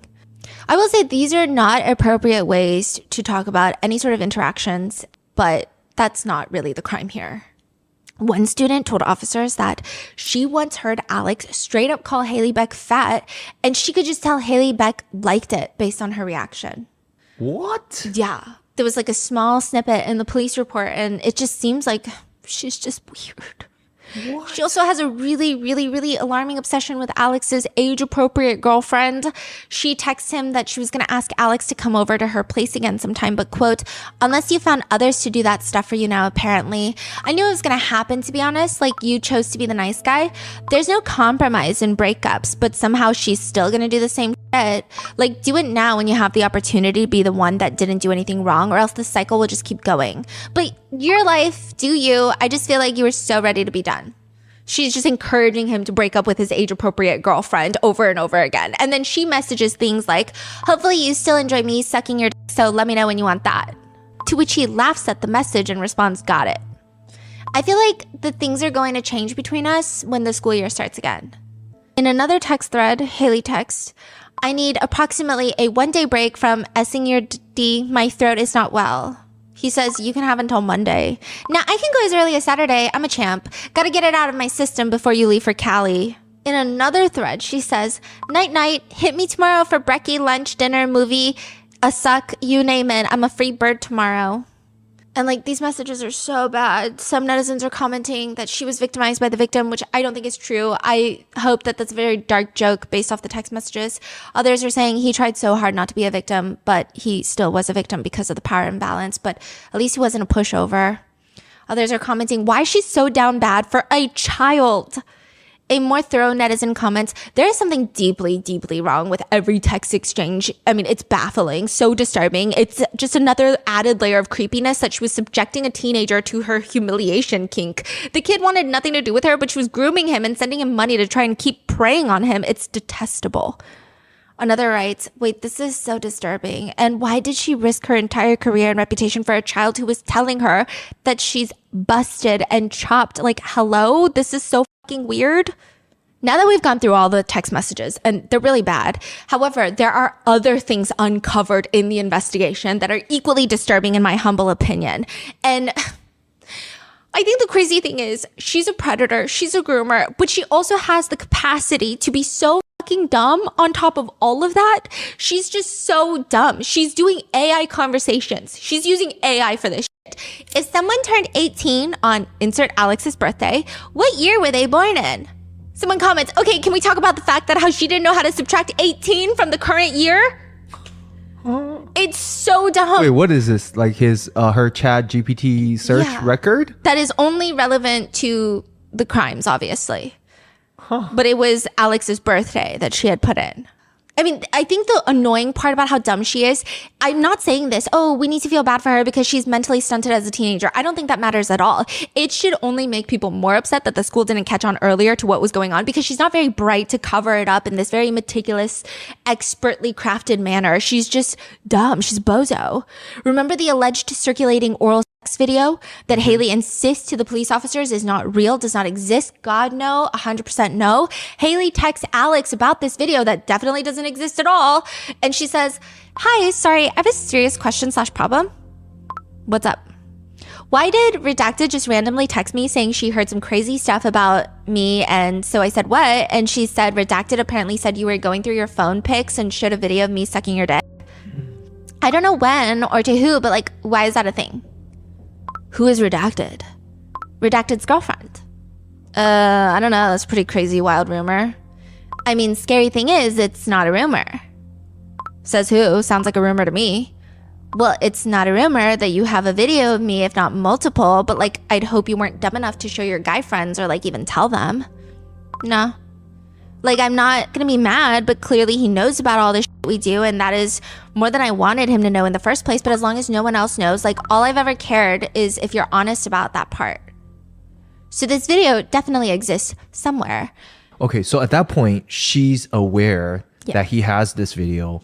Is there any moment of her expressing fear or concern of, I'm gonna go to jail for this? No, all her fear and concern is about him becoming distant and acting standoffish with her and moving to California. You think the thought never came across her mind? I don't think so. Even this text message thread where she's like, why is this a thing? It almost feels like she doesn't mind that much if other guys saw it. Interesting. Yeah.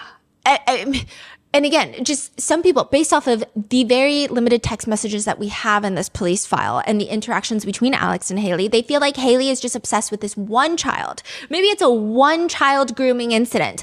There is no such thing as a one-time groomer. In another series of messages, Haley asks Alex if Alex's roommate, quote, want in on the action too? I'm kidding. Wow, you really are just a bucket. Like, you would dead do that too, I feel like. You're insane. A bucket? Bro, he could very well be a minor, and I would never do this for a stranger. Wait. What? He called her a bucket. Basically, like a rag. And she say, what about a minor? He could very well be a minor, referring to his roommate and saying, I would never do this for a stranger.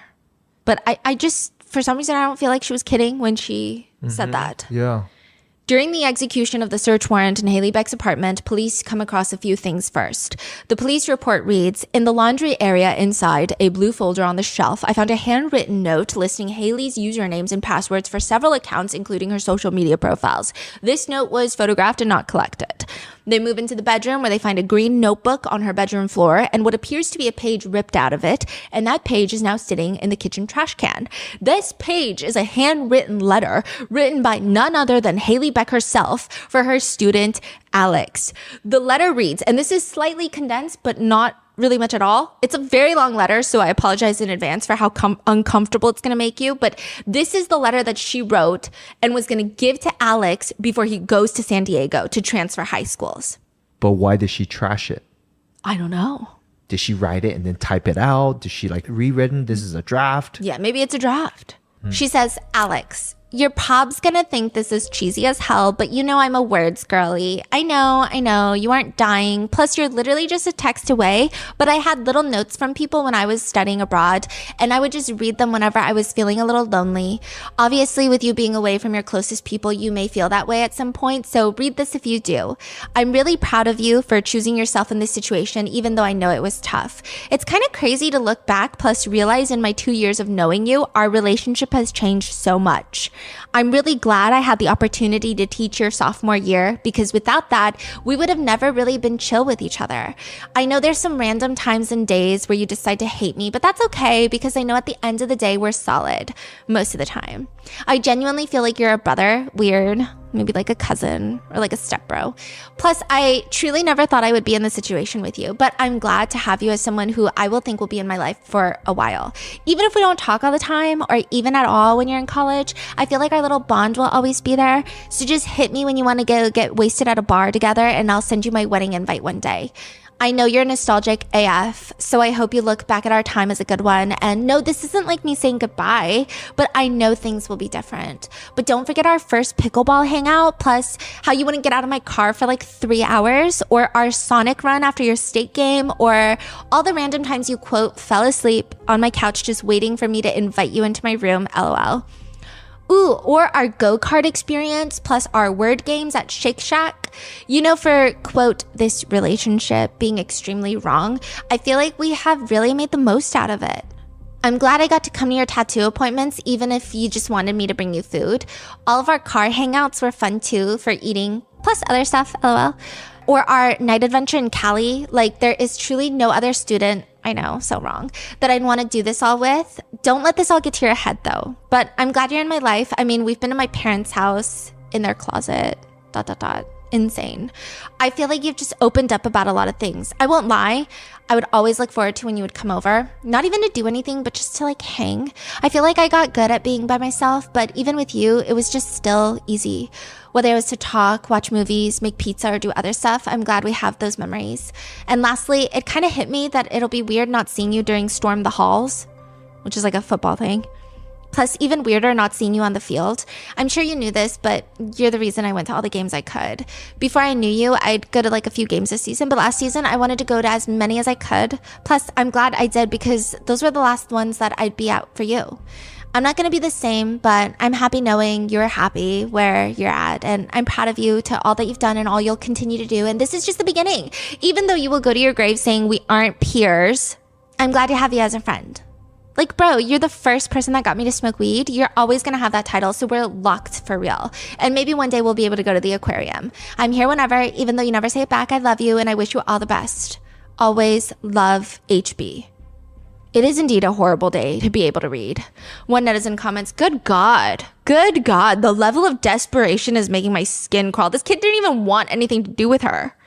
Another comment reads, I'm going to rant for a second because everything about this case makes me so mad. Haley is so desperate and pathetic for this, chasing after a teenager when you're in your late 20s, not picking up the hints that he only wants you for sex and probably doesn't even want that either. Okay, that's me saying that, but getting jealous at another grown-ass woman for going after your man, aka a teenager that you groomed. Buying him weed, food, inflating his grades, going on public lunch dates where people from his school saw him, letting him drive your car, writing a love letter, admitting everything you've done and keeping it in your apartment for everyone to find. How the fuck did she think this was gonna end?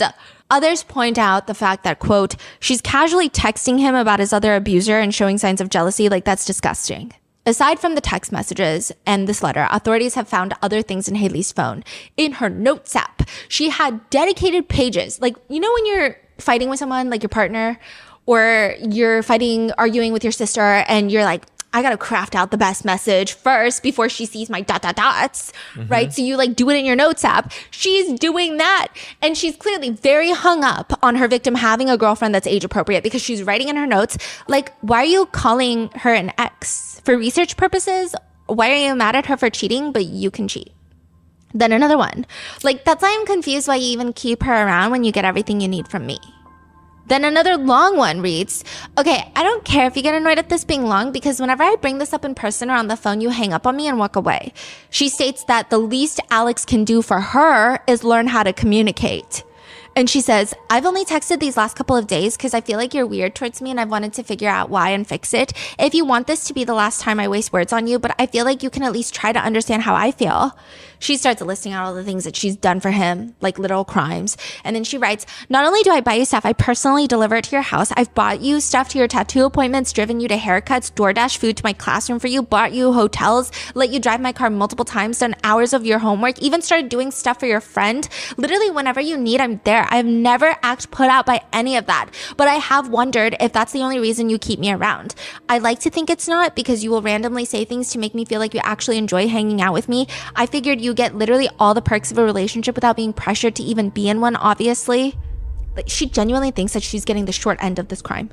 But I think you forget naturally that I have feelings and I get hurt by you sometimes. I hate feeling like I'm being used by you. I hate the fact that if I have to ask something of you, you get annoyed. I hardly ever get mad or annoyed at you, even though there's been plenty reason for me to. When I ask to hang, I'm being annoying. I feel like I know you value and appreciate me, but I also feel like you think it's easy to take advantage of my kindness towards you. And trust me, I know I get a little attached sometimes, but I figured it benefits you always, and there's literally no strings attached, so I don't know how it could ever be an annoyance to you. I'm sorry if I overstep when asking about Taylor, but to be honest, before we were ever anything, you tell me all about your other girl stuff, so I just assumed that you continued telling me about it, but it's fine. I figured with our situation, overstepping doesn't really exist, and that's something I feel like you should value, like the fact that you can tell me things and I'd never judge. I truly just want you to be happy, and the last thing I want to feel by this situation is stressed. If you think our time or whatever this is done, fine, but with the school year coming up, I understand things will change, but I still think that we can maintain a quote friendship if that's what you want. And she says, but if you want to continue any type of relationship, it would be nice to know if I'm being kept in on the loop about stuff. The most alarming part about this last note on her phone is this is after Alex tells Haley Beck that investigators are looking into Haley Beck and probably, the whole situation. This is after he's like, the cops were banging on my door at 6 a.m. And she's drafting up this note in her notes app. What is going on? Holy shit. Yeah. And he starts pulling away because I think that he has genuine fear. I don't think that he realizes that he's a victim in this situation. And I think that is something that will be probably difficult later on. And that's why trauma is so difficult, because sometimes it doesn't hit you at the same time and sometimes it's years later. But he doesn't realize he's a victim in this situation. And he's actually seemingly very scared of losing his scholarship and his career. So he starts pulling away because he's terrified for his future. And she is writing things like, your sudden decision to leave today kind of made me a little nervous. The last thing I want to do is overwhelm you and stress you out, because I'm sure your day and yesterday has been hard enough for you, but can you talk to me on here? You're in Cali and this is over Snap.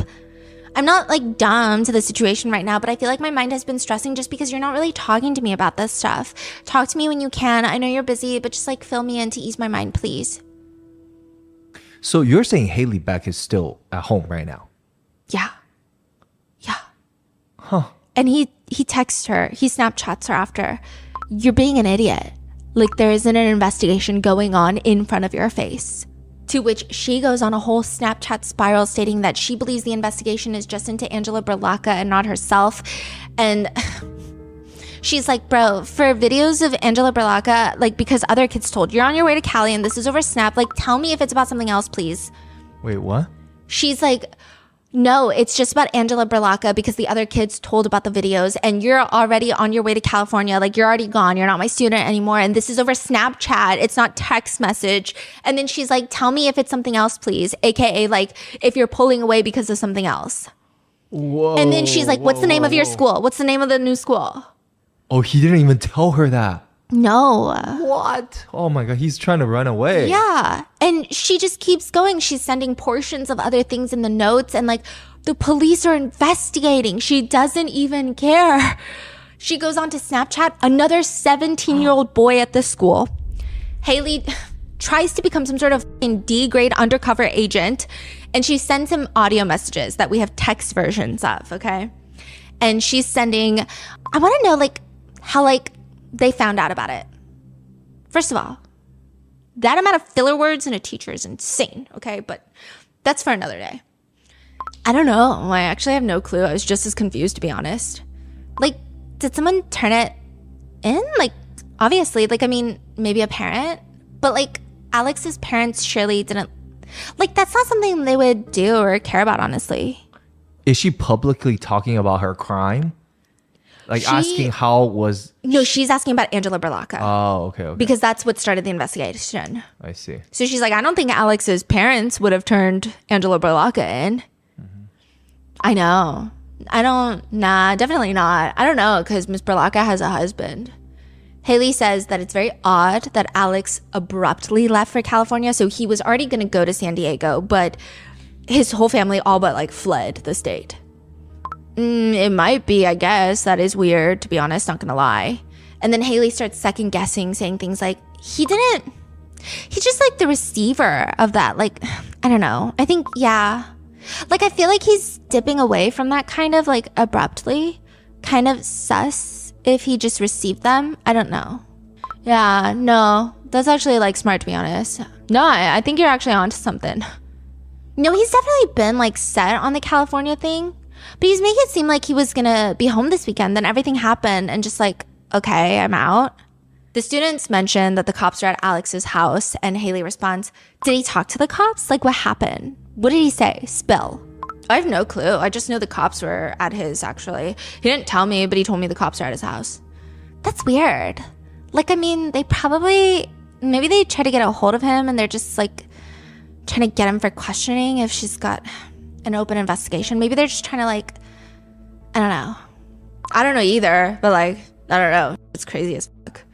And then there's this moment where it seems like she is trying to get information whether Alex did something with Angela Berlocca physically and became a bigger victim of Angela Berlocca's as well, but in a way that's obviously not what she care about. Yeah, she's like, I mean, I hope he didn't do anything wrong. Like, I feel like if that were the case, of just like, hey, we know that this person sent you this stuff, like, can you confirm? Like, and just like questioning it, I feel like that wouldn't be a problem to him unless he did anything. Whoa. Did she ever send stuff to you? Like, I remember you saying, like, I'm not gonna say anything, like, I swear. But like, be so honest, because like, Is this still voicemail? Yeah. And they typed it, with every word. Because like I remember saying that you had stuff from another teacher, and I remember trying to guess. Just be honest. No, she didn't. Side note, Haley starts talking to her student about her voice. Also, can we like listen to my voice right now for 2 days of teaching for 7 hours straight?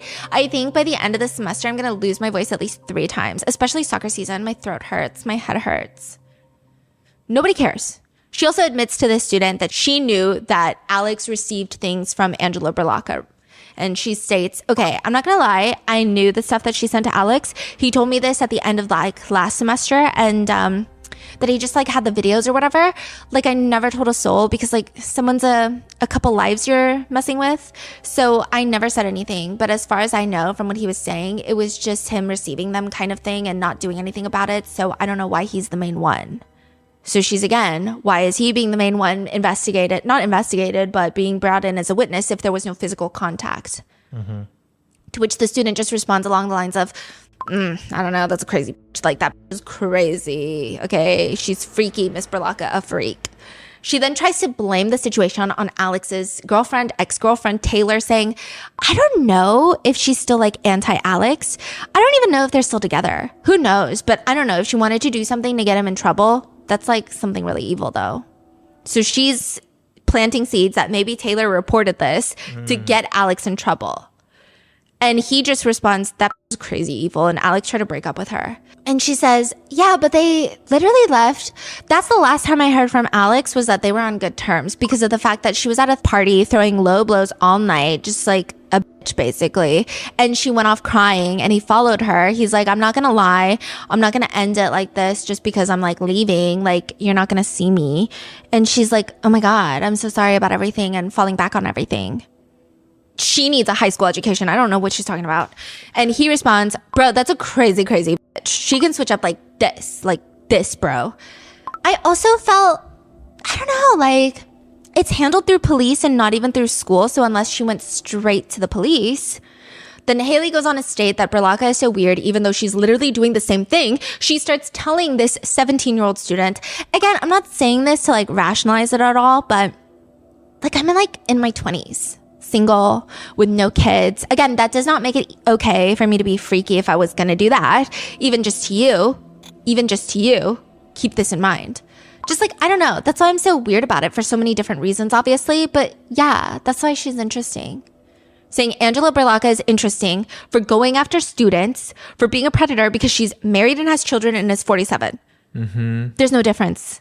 And then Haley just starts flirting with this child. It's like she's moving on to her next victim instantly, if he's not already a victim, because the further conversations become more alarming. He starts saying that he's a really sentimental person that keeps to himself and nobody really gets to know the real him, and that he hates when people do bad things. It really bothers him to his core, to which Haley responds, so you're saying that I'm safe with you because you're a sentimental person? You don't want to do bad things to a good person like me? Is that what you're saying? Yeah, literally. No, but maybe I was thinking that, like, maybe Berlocca's husband found out. Yeah, dude, like, I don't know. That would be crazy for him to, like, turn her in like that. I don't know. I asked my little cop guy friend, could be her boyfriend, I don't know.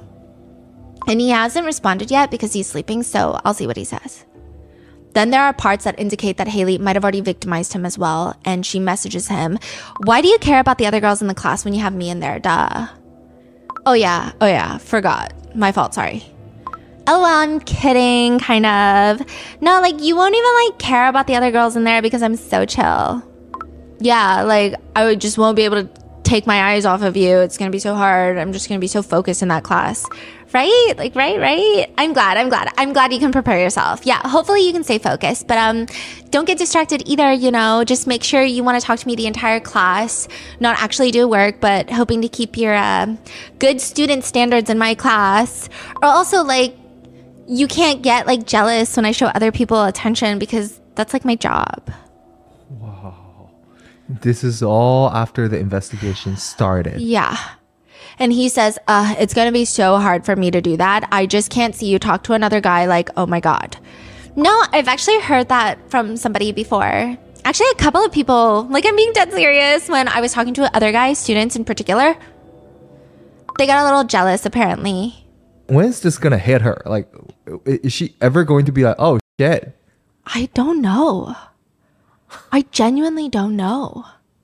I think because of how humiliating the messages between Haley and Alex have been, some netizens don't think that she's on par with other groomers, but these messages make me feel like she's very much into children. She's already talking to another child, grooming another child. And there are other random pertinent messages that Haley has sent out to children where I think that it's clear she is aggressive and she is in the position of power and she knows it. There's one message where she's highly manipulative and she writes, like, I'm gonna actually be late to work one day and everyone is going to be like, where's Miss Beck? She's just sleeping in. No, it'll be because I killed myself because of you, so watch yourself. To who? Alex. Another one she sends to Alex reads, you come to our game, so the varsity soccer team that she coaches, and I'll excuse you from absent work. Another one without context, it's a little confusing, but it appears that perhaps the guys had some sort of rating scale for some students, maybe teachers. But she writes, you're going to say, I'll give you 2 check marks. Shut up. Like, you're going to say Redacted has a big personality and a big butt. Can I at least have those? I don't know. Then there's some aggressive ones where Alex is telling Haley, like, this is why I don't have you on Snap. Access that you should not have. She says, oh, Snap is where you draw the line on access? You have access to me literally in every other way. Shut the f up. You sent me this. Because you're whack and lame. Like, what am I supposed to do about this right now? And the worst part of all of this is that she doesn't try to hide anything. Another student says that she was briefly using Miss Beck's phone for something, and Miss Beck's phone lights up with a notification that she just got a Snapchat from Alex. And she asks her, why are you Snapchatting Alex? To which Haley Beck starts getting very defensive, telling her to not say that out loud. Clearly, she knows what she's doing is wrong, and she continues to do it repeatedly, which is sick behavior. The police report reads about interviewing Haley. The officer asks her about her relationship with Redacted Alex, and she states, we got close as peers, and then immediately corrects to not as peers, but as teacher and student. But the police report has been telling, it seems like this has been an open secret for a while at the school. During one interview, one of the students comes in with his parents. There was a fight broken out, a verbal fight between the father and son in the police station, with the dad being upset that the son didn't tell him anything, that he was talking back. This is tearing apart a lot of families, I mean, to put it lightly. We still don't know how many victims there are of Angela Berlacca and Haley Beck, but one netizen comments, this school 1,000% knew about it. Multiple kids, their mothers knew about this. There's literally no way this school has not massively swept up everything under the rug. Mm-hmm. Speaking of, according to police reports, Alex's parents also knew about this. What? Alex's mom stated that, she found out about Haley Beck and Alex having sex, being assaulted, but okay. It reads, a few months prior, Alex's mom had sent text messages on Alex's phone from Haley. The content of the messages were flirty. She asked Alex about the messages, and he disclosed he was having sex with Haley. One part of the police report reads, Mom was asked about how she knew Redacted and Haley were having sex. She said he told her, quote, she loves my dick. Mom said she knows Redacted talks like that, referring to sex. Mom confronted Redacted about having sex with the teacher, but Redacted wasn't upset by it. Mom told Redacted to end the relationship with Haley, which according to Mom, he did. Mom said he ended their relationship a few months prior to this interview. When asked when the relationship started, Mom said Redacted told her they started having sex when he had just turned 17. And she didn't do anything else? No. And they are no longer cooperating with the investigation. The families. Yeah. I think the parents failed Alex as well. I can see why Alex would not want to cooperate because he's scared for his reputation, his career, his future, his scholarship. It's just shitty to see that everyone has repeatedly failed him, including school administrators, other teachers. And right now, the police and the DA's office, if they're not pressing charges. Once the investigation starts, Alex's family all but flee to San Diego to transfer schools. And there's this whole other conversation with Noah Beck being dragged into this.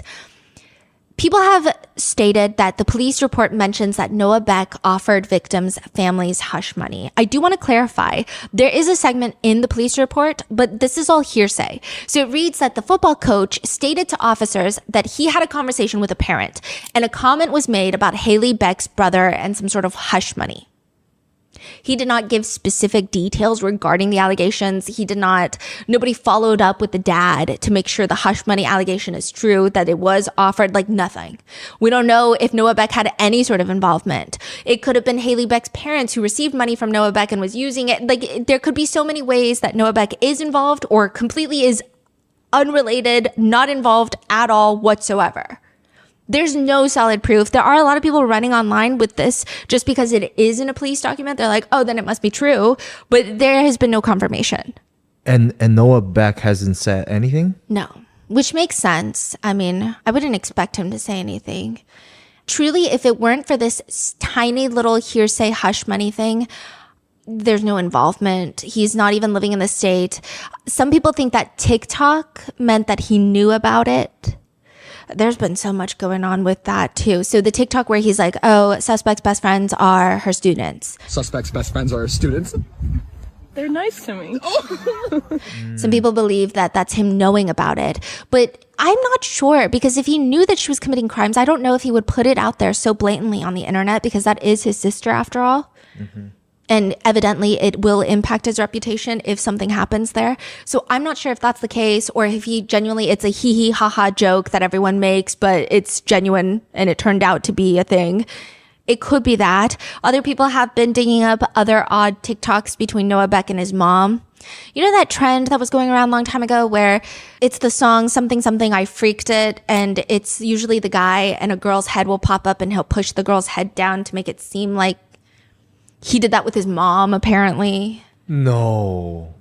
Yeah, so there's been... Wait, is this real? Yeah, that is real.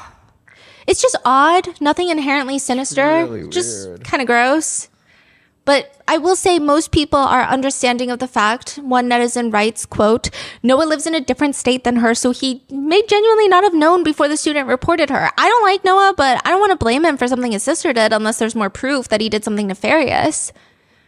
To which someone comments, a parent in the community made a comment to the police about Haley's brother and hush money. It's mentioned in the police report. To which a response is, that's not proof though, that's just a rumor. Another responds, I'm torn about bringing up Noah in this because we don't know his involvement. I've only ever seen the hush money thing mentioned very briefly in the documents, and it doesn't seem like there's anything to back it up. But the victim going to her parents' house, like, how does that even happen? Neither teacher have been formally arrested or charged yet. The police have submitted the charges to the DA's office for both teachers, so it's really in the DA's court now. One student witness told authorities that it's just been very well known that these things were happening. There's also text messages where Haley offers to purchase alcohol for Alex, which is highly illegal, so I guess we'll see what happens from there. And since she hasn't been arrested, Haley has been laying low, at least publicly. There are rumors that she's been reposting TikToks and Pinteresting outfits, and that she made her Pinterest account private after people started talking about the fact that she's Pinteresting right now. But I do know that she was recently spotted at TJ Maxx, and it looks like she has lost a lot of weight, which people have started making jokes about that, saying that she has locked in after reading about what Alex said about her weight to his friends. But one netizen writes, this person just seems really likely to reoffend. She doesn't seem to understand or care what she's doing is fundamentally wrong. She's aware of the consequences. She's obviously attracted to teenagers. This screams, I will do this again. Just give me a chance. Another comment reads, what's odd is there are more students and another victim that is detailed in the report. But the main victim chose not to cooperate with the investigation. The school district clearly has a culture because this is not their first scandal. With one advocate saying, I feel like when a perpetrator is a woman and a victim is a boy, people will make jokes. And it's not funny. It's not an achievement. He's a victim. This is not a relationship they were having. This is rape. One netizen comment reads, the student very obviously was not liking her or anything she was doing and was actively being mean. I hope he heals and is able to live life unaffected by this. And as of right now, that is where we are. What are your thoughts on this situation? It's been going viral on TikTok. I see little snippets here and there, mainly of Haley Beck in her classroom. And I do see some people trying to out the student. That's unhinged behavior, but the messages are a lot worse than I ever thought it would be. I mean, there's no way they're getting off from this, right? I hope not. This is crazy. This is bad. It's really bad. I think the biggest concern is a lot of these students and victims don't want to cooperate with the police because they're scared, which I think adds another layer of complexity to it. But I mean, these messages are it's pretty evident what happened. What are your thoughts? Let me know in the comments. Be safe, and I will see you in the next one.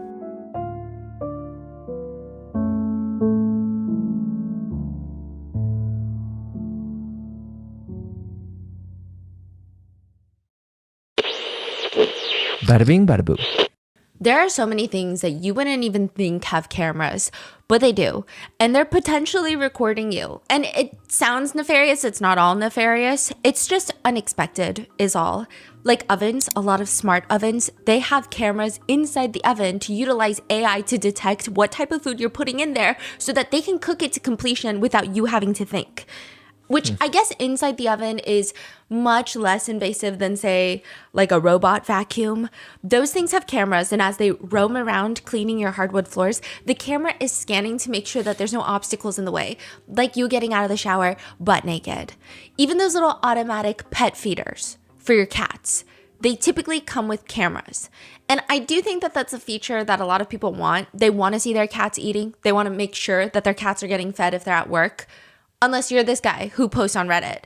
Okay, so this is kind of a complicated one, but here goes.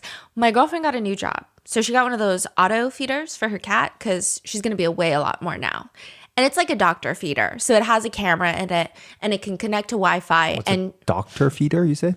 I think it's one of those fancy cat feeders. And he says it can connect to Wi-Fi. She can actually look at the camera while she's at work and even talk through it and send the cat treats, and it comes through the cat feeder. I said initially, I don't like the idea of you having a camera in the living room. But she was like, it's my place, so you shut the fuck up. So I did. I shut the fuck up. Anyhow, flash forward a couple of weeks on a Friday. I get out early, and I was supposed to go to her place that night, but I just went out like 2 p.m. to chill until she got back home from work. I lay down on the couch. I completely forget about the camera, and I eventually start self-pleasuring because that's something that I just do. And apparently she's at work talking to her colleague about this cat and decides that she wants to show her colleague how she feeds it a treat and see if the cat comes over. So she turns the camera on with her colleague over her shoulder, and here I am on the couch just beating it.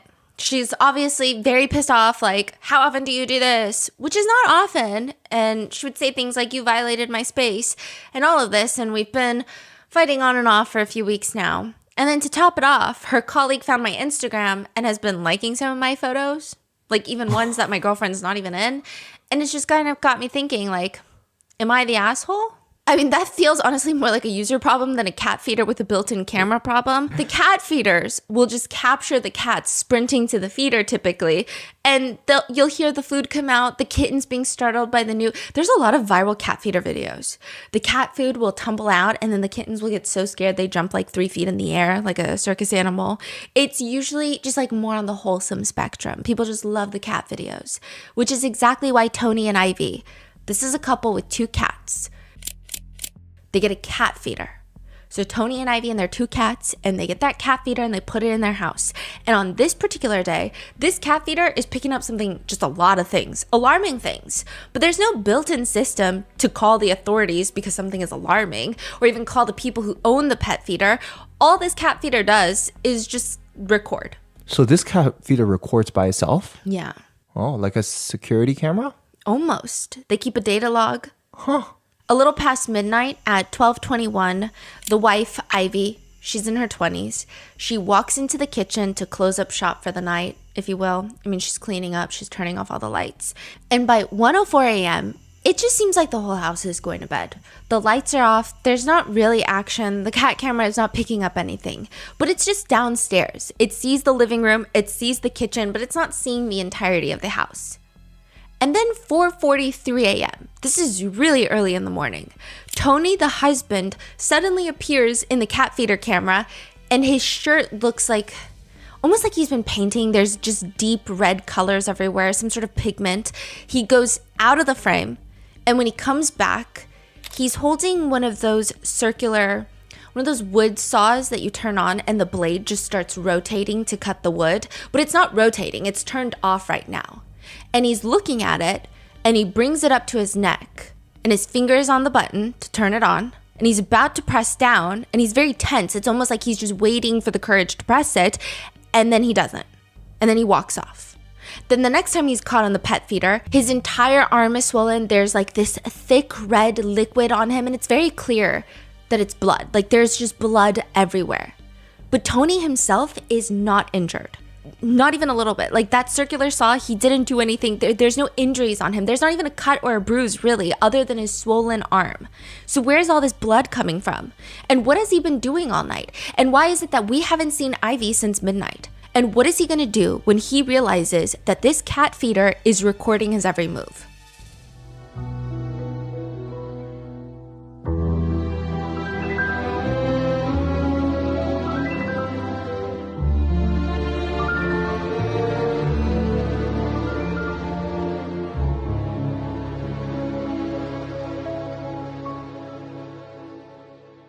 We would like to thank today's sponsors who have made it possible for Rotten Mango to support the National Network to End Domestic Violence.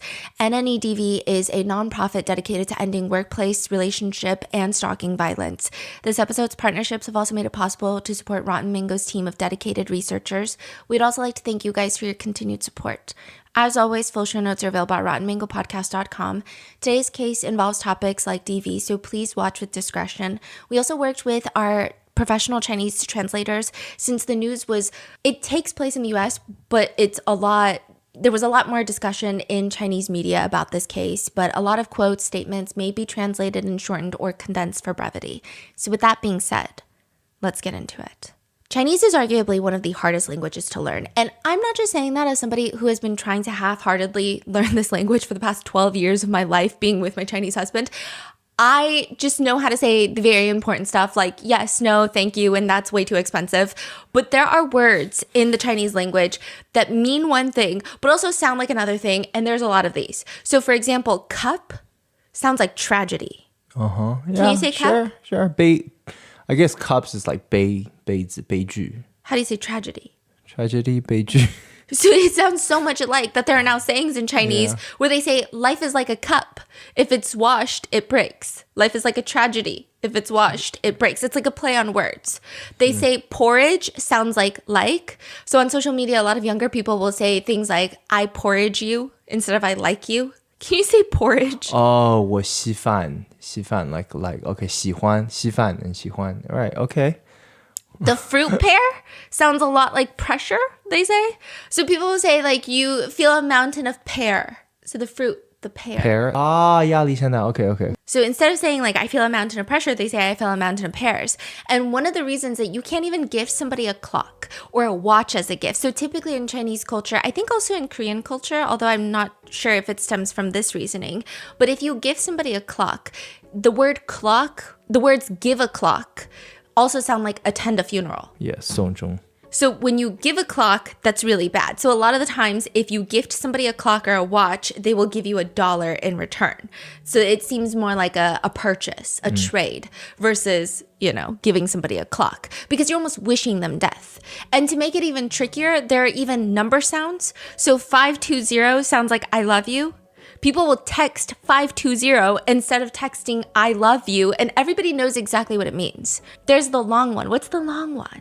It's like it's like 5201314, like I love you my whole entire life, something like that. So people will just send a sequence of numbers and just think that you get the most deepest, profound confession of love. And May 20 is the Chinese Valentine's Day now. Because it's 520. So I love you.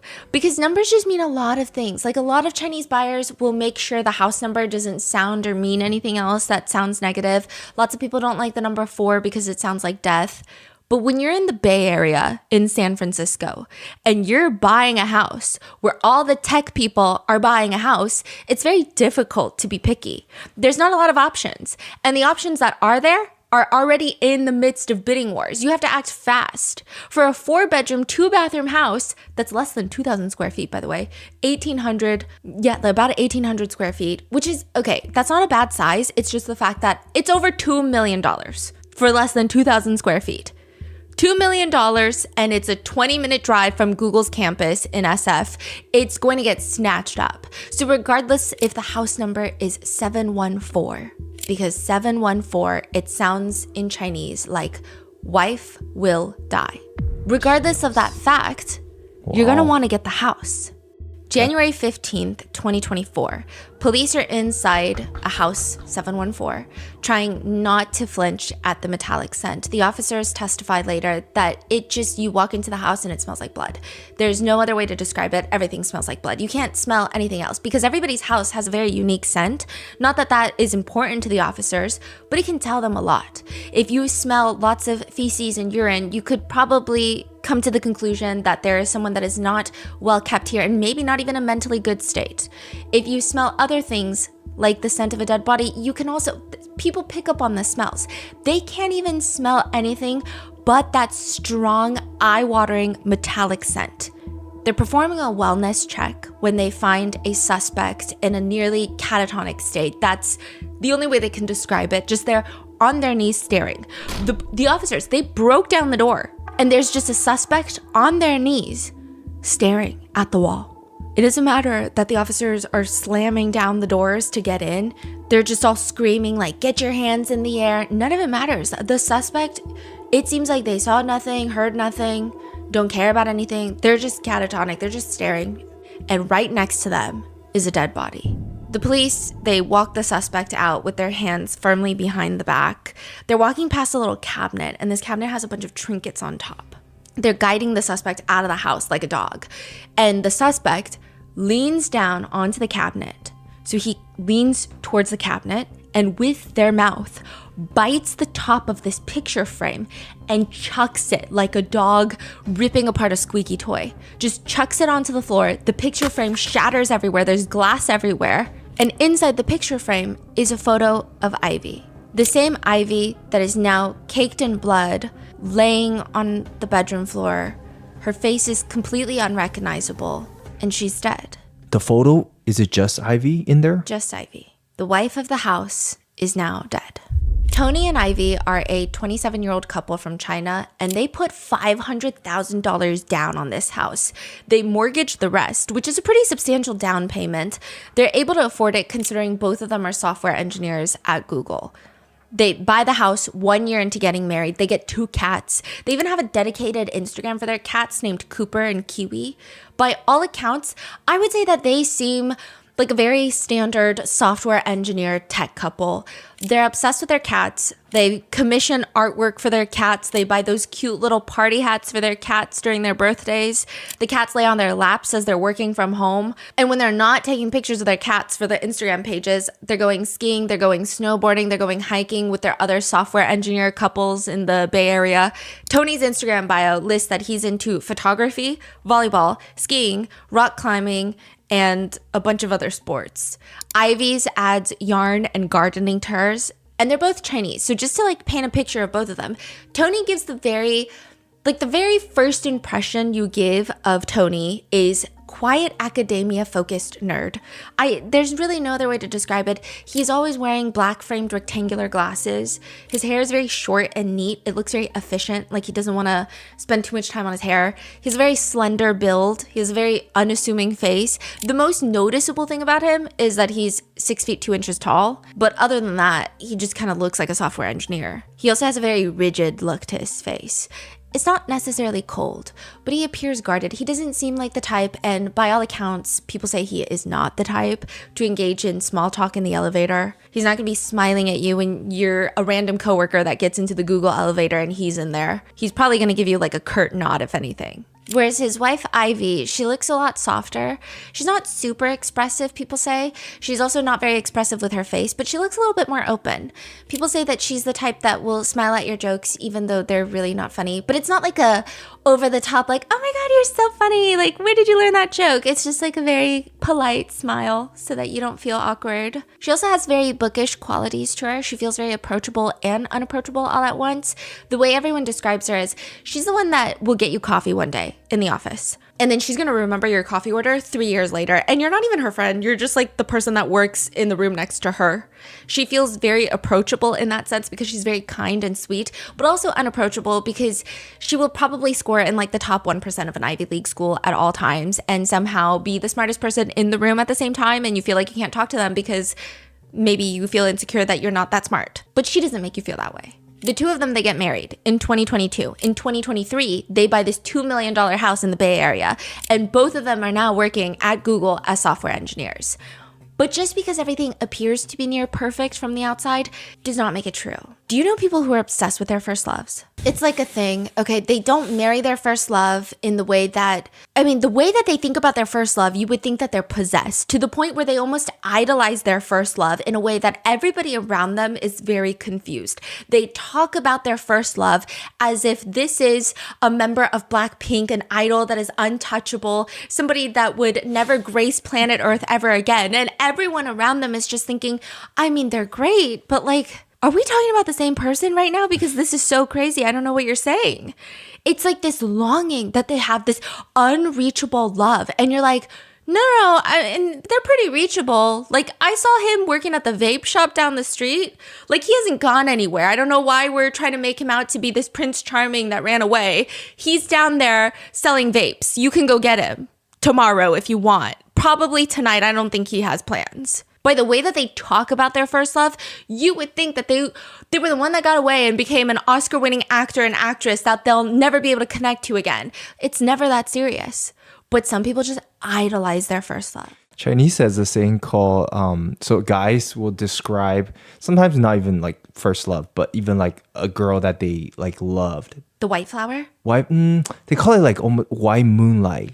Yes, white moonlight. White moonlight. That's what I'm just about to say. Okay. So they call it white moonlight. And then there's the other aspect where they call it like the red rose or something, like the red moonlight. So some people idolize their first love as this white moonlight, so pure, so innocent. Just pureness. And then a lot of people will start idolizing this red rose, which is a very passionate love. So this comes later in life, but this is a passionate love that they don't end up with, but they remember this relationship. And so there's almost this very annoyance that people have in China of when guys are always haunted by either the white moonlight or the red rose, and it's just like, get over yourself. It's not that big of a deal. There's even books written about this in China where a female author writes about how men tend to have two loves, the white rose and the red rose. They have 2 love interests and they're going to pick between one of them. So the white rose is the first love. But if he marries his first love, she's no longer going to be the white rose. She becomes a grain of sticky rice on his clothes, just dull and irritating. And then he's going to yearn after, because he married the white rose, he's going to yearn after the red rose. The red rose is the passionate mistress that makes him feel alive and sensual and burning with love. But here's the thing. If he had chosen the red rose and doesn't marry the white rose, if he married the red rose, she will become mosquito blood on the wall. Sordid marriage, he will consider her ugly and venomous even. And then he will daydream and idolize about what life would have been like had he married the white rose. The eternal, pure moonlight before his bed type of woman. It is a very deep outlook on males' need to conquer women, stating that this is the type of system where no real woman can win, because the moment she's possessed by the man, she gets downgraded, and then the other woman is almost like a mythologized. Yeah. It's about how men only fantasize about those who he cannot conquer, and how men tend to construct women as symbols, and then they blame the woman once they become symbols for them. But it's also just a very interesting concept, and I'm sure it's not taken seriously, but it's so widely known that people will even use the categories to determine what kind of ex they were. So like your last ex, are they your white rose or your red rose? To the point that the question can even be asked at dinner parties. Would you rather be a white rose to your ex or a red rose to your ex? Like asking a girl. Yeah. Okay. There's even memes about it, with some people hating the concept of the white rose, because a lot of girls have been compared to a guy's first love. And it's really fucking annoying, because typically first loves, they say, it's not even a real relationship. So like, you're in this relationship when you're in middle school, high school, sometimes college. You never even have a real relationship with that person to see all the bad things that come from being in a relationship, because there's a lot of hardship. So of course you idolize the relationship that has no disappointment in it, because you weren't old enough to be disappointed by the relationship. Yeah. It's just, people are saying it's very annoying to be compared to the first love in relationships. That's so interesting. These are very like Chinese specific struggles of, you know, couples and relationship. I know exactly what they're talking about though. Yeah, and I feel like you don't really hear that a lot in the US. Yeah. Because in China, before college, relationship is pretty much forbidden by school and by parents. You're not allowed to publicly be dating, right? Very different from here. So there, a lot of these relationship is like underground. It's forbidden. So it's like very subtle. You pass a no maybe. You look at someone. You barely touch hands when you're going out. Like it's this very subtle type of relationship. So people have this like very pureness frame of lens when you're looking back at it maybe. It's very bizarre. It's really weird. Yeah. It's really weird yeah. because I feel like in the US, when you think of relationships in high school, you're like, ooh. Yeah. Run. Exactly. Yeah. It's so strange. But I just think that the comparison is very toxic. And Ivy hates the fact that Tony will always compare her to his high school ex-girlfriend that he dated on and off in high school and in college. His first love. And her name is Jiang. Jiang, the ex-girlfriend. Was that in US or was that in China? In China. But they all come to the US. All three of them. When did they come to US? This was during their PhD years. Oh, Yeah. so they finished college and all that. Wow. I mean, they all went to the same college in China, and then they all immigrated to the United States. And then they all start working for Alphabet. So Google? some of them work for Google, some of them work for subsidiaries of Alphabet, which is the parent company of Google. Wow, that's messy. Wow. Yeah, very messy, but that will come up. But Tony will compare Ivy to his very first love, Jiang, comparing their appearances, their education, which was practically the same, their income, hobbies, interests, even their personality traits, even going as far to imply that if Ivy was not his wife, and had he married Jiang, the ex-girlfriend, instead of Ivy, he probably would be living better now.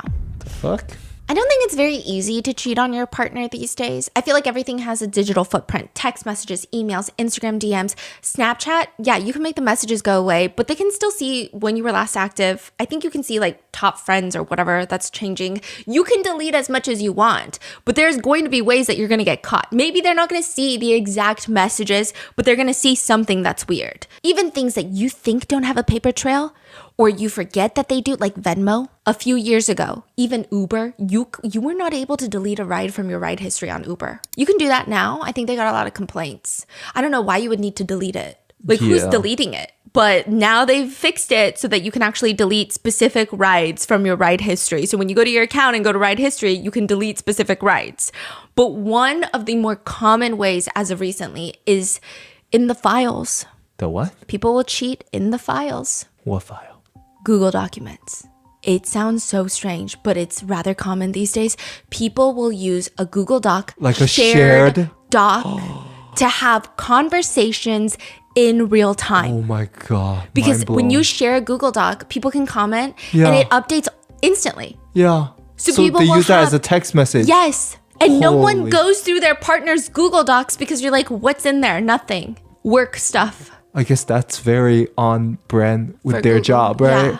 So, I mean, but one person on Reddit posts, my husband used Google Docs for 3 years to communicate with his affair partner. They had a shared Google Doc where they would talk and make plans. I mean, it was simple, but effective. I read it all. The virtual sex, the I love yous, the secret meetings. I had my soon-to-be ex-husband's password, and I would occasionally snoop on his phone to ease my mind. But in 3 years, I never thought to check Google Docs. In a shared document, you can type back and forth like a chat, even leaving comments to things, and it gets updated in real time. Because typically people use it to collaborate on work or school projects, and it's unconventional, but that's the whole point. That way nobody will know who you're talking to. Your partner's going through your text messages, highly unlikely they're going through your Google Docs to make sure you're doing anything weird there. So she's just letting everyone know, hey, just so you know, check the Google Docs. Wow. Well, we know someone who used cash transfer app, right? Yes. So there's like this cash transfer app where you can message someone, I guess, to like send money. Yeah. And they were using that chat, which is crazy. Yeah. But it's not public, but still. And Google Docs is also, I think both of them are equally so insane, especially if it's titled like Google Docs. If it's titled something as boring as like budget sheet for Q3, who's going to look at it? If you want to look at something very private, someone's inner thoughts, something that they're hiding, you might even go through the Apple Notes app. You're not going to go into Google Docs. Mm-hmm. You're not going to go through somebody's Google Docs unless you're Ivy and you happen to stumble upon a Google Doc file between Tony and his first love from college, Jung, the ex-girlfriend. It is a nearly 20,000 word document detailing how Tony and Jung, the ex-girlfriend, miss each other, how right before Tony proposed to Ivy, he had first asked Jung, the ex-girlfriend, if she would consider transferring to work at Google instead of working at Waymo, which is all part of the same umbrella company. But instead of working at Waymo, yes, that's like the driverless cars. She works at Waymo. Transfer to Google, move to the Bay Area because she's working at Waymo in Seattle. Move to the Bay Area and they could buy a house together. They talk about how Jung, the ex-girlfriend, said, no, I don't want to do that. And that's why he does everything else with Ivy instead. So once the ex-girlfriend said no, he proposes to Ivy, he gets married to her, and they buy a house in the Bay Area together. But he would still be commenting and writing in the Google Doc saying things like, I miss the old days. Which is already bad enough because, why are they still talking to each other? Jung, the ex-girlfriend, also writes that this is supposed to be like she started this Google Doc to send it as let's get rid of the past feelings and get some closure on our relationship. She says it's more like a personal diary for herself to just hold on to the things and then write it down and let go of the past.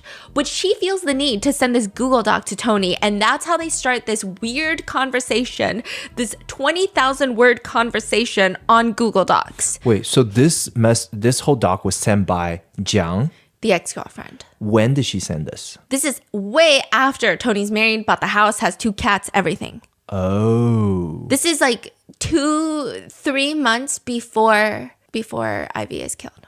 So Jiang reached out first? Yeah. Really? She reached out first because she said she was just going through a really tough time in her life. She says out of everyone in her life, he's really the only one that she can confide in. She writes in the document that before all of this, before Tony married Ivy, before Jung, the ex-girlfriend, got engaged to her boyfriend, Tony was the only one that was there for her. And they were just at different places in their lives. She thought it would be okay to move on. But then she found out that her boyfriend turned fiance that she's dating, he also works for Alphabet. He works for DeepMind, Google DeepMind. Yeah. This is crazy. Yeah. They all work in the same building? No. So they live in Seattle. Jiang, the ex-girlfriend, and her boyfriend live in Seattle. So their offices are in Seattle.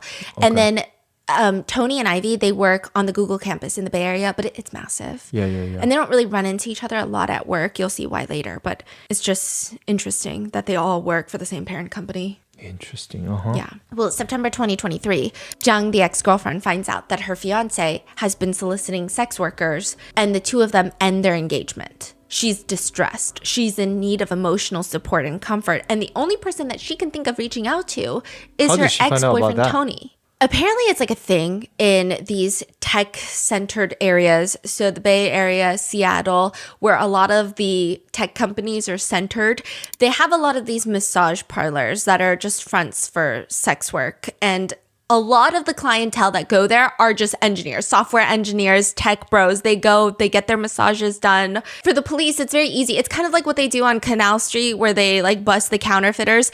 It's like a routine. They'll go there every once in a while and just make a bunch of arrests at these massage parlors. And Jiang's now ex-fiance was arrested at one of these massage parlors for soliciting sex work. So she finds out, and I'm sure there's a humiliation aspect to it because all these tech people, they run in the same circles. She's in need of emotional support. She's in need of comfort. And the only person that she can think of reaching out to is her ex-boyfriend, Tony. She sends him this very lengthy Google document, and she says that this is just me trying to get closure on our relationship, as I'm just categorically thinking about every romantic relationship that I've had and what led me to this point in my life where I'm now ending my engagement. I am also looking back at our very long relationship, and I'm having a lot of thoughts and feelings. I didn't even want to send it to you, but I'm going to send it to you. She writes in the document, if I had known I would have been betrayed by my fiance like this, I might as well have accepted your request to get back together a few years ago before you married Ivy. You know, the request to move to California, buy a house together. The only problem is, if Tony were to divorce Ivy and start over with Jiang, the ex-girlfriend, she says there would be way too much drama. And Jiang, the ex-girlfriend, is not ready for that drama. She also doesn't want that type of reputation to follow her around. And she's like, you and Ivy bought a house together, so I feel like there's going to be a lot of financial splitting of the assets. And like, no offense, I don't really want to date you if you're broke. Damn, she said that? Yeah, basically. Why the hell are you sending this letter then? Yeah. So she's like, you're going to have a bad reputation. You're also going to be broke. So I can't be with you, but I just wish I could turn back in time and then take your offer from years ago before you married Ivy. And, you know, that would have been much easier. I just do not have a single clue about the inner workings of such a woman and her mind, but they're both commenting back and forth after she sends this Google document, and it's almost like they're texting. And in the document, it's very clear that the two of them have even met up in person. And Ivy's reading this. Yes, they've met up after Ivy's married, has the house. They actually meet up 2 months before Ivy is dead. Wait, how did Ivy find this? There's two variations. Some people suspect that she decided to go looking because there were lots of things sending her sensors off that there was an affair happening. And then there's another version where some people speculate that maybe Tony showed her the document to say, see, she's the one that reached out to me. I wasn't the one that was trying to seek her out. But we know for sure Ivy saw this. Because she comments on this Google Doc later. They met about 2 months before Ivy is killed, and this is around Ivy and Tony's wedding anniversary. Tony decides that he's going to meet his ex-girlfriend. When Ivy sees this Google document, she makes a comment of her own with her own account, and she writes, I hate you. I hate all of you. And she will be dead by the end of that week. Wang and her husband are very nervous. They're waiting outside the front door. They already rang it once. And Wang she's reaching for the doorbell again. She's hesitating. She's debating whether or not she should ring it a second time, or is that's way too clingy. When the door opens, standing there at the entryway is Ivy, which is Wang's really good friend. So Wang and her husband are standing there, and Ivy just opened the door. Ivy and Wang have been close girlfriends for years now. Their parents even know each other. They have the same trajectory of life. They both immigrated from China, and they both work in the tech industry, and they kind of get along in that sense where they just click. Both of them came to the US, they have a bond, and naturally Wang's husband and Tony become friends, but they're not as close as Wang and Ivy. They're just friends because they're the husbands, really. So Wang is checking in on Ivy, and she just knows that Ivy is not doing well. When Ivy opens that door, her eyes are bloodshot. It looks like she's been crying all day. And Ivy lets the couple in. Wang and her husband awkwardly sit on the couch in the living room. Tony's also there. He's like barely engaging. He's, for the most part, very quiet, giving short answers to any and all questions that Wong and her husband ask, such as, everything okay? Okay.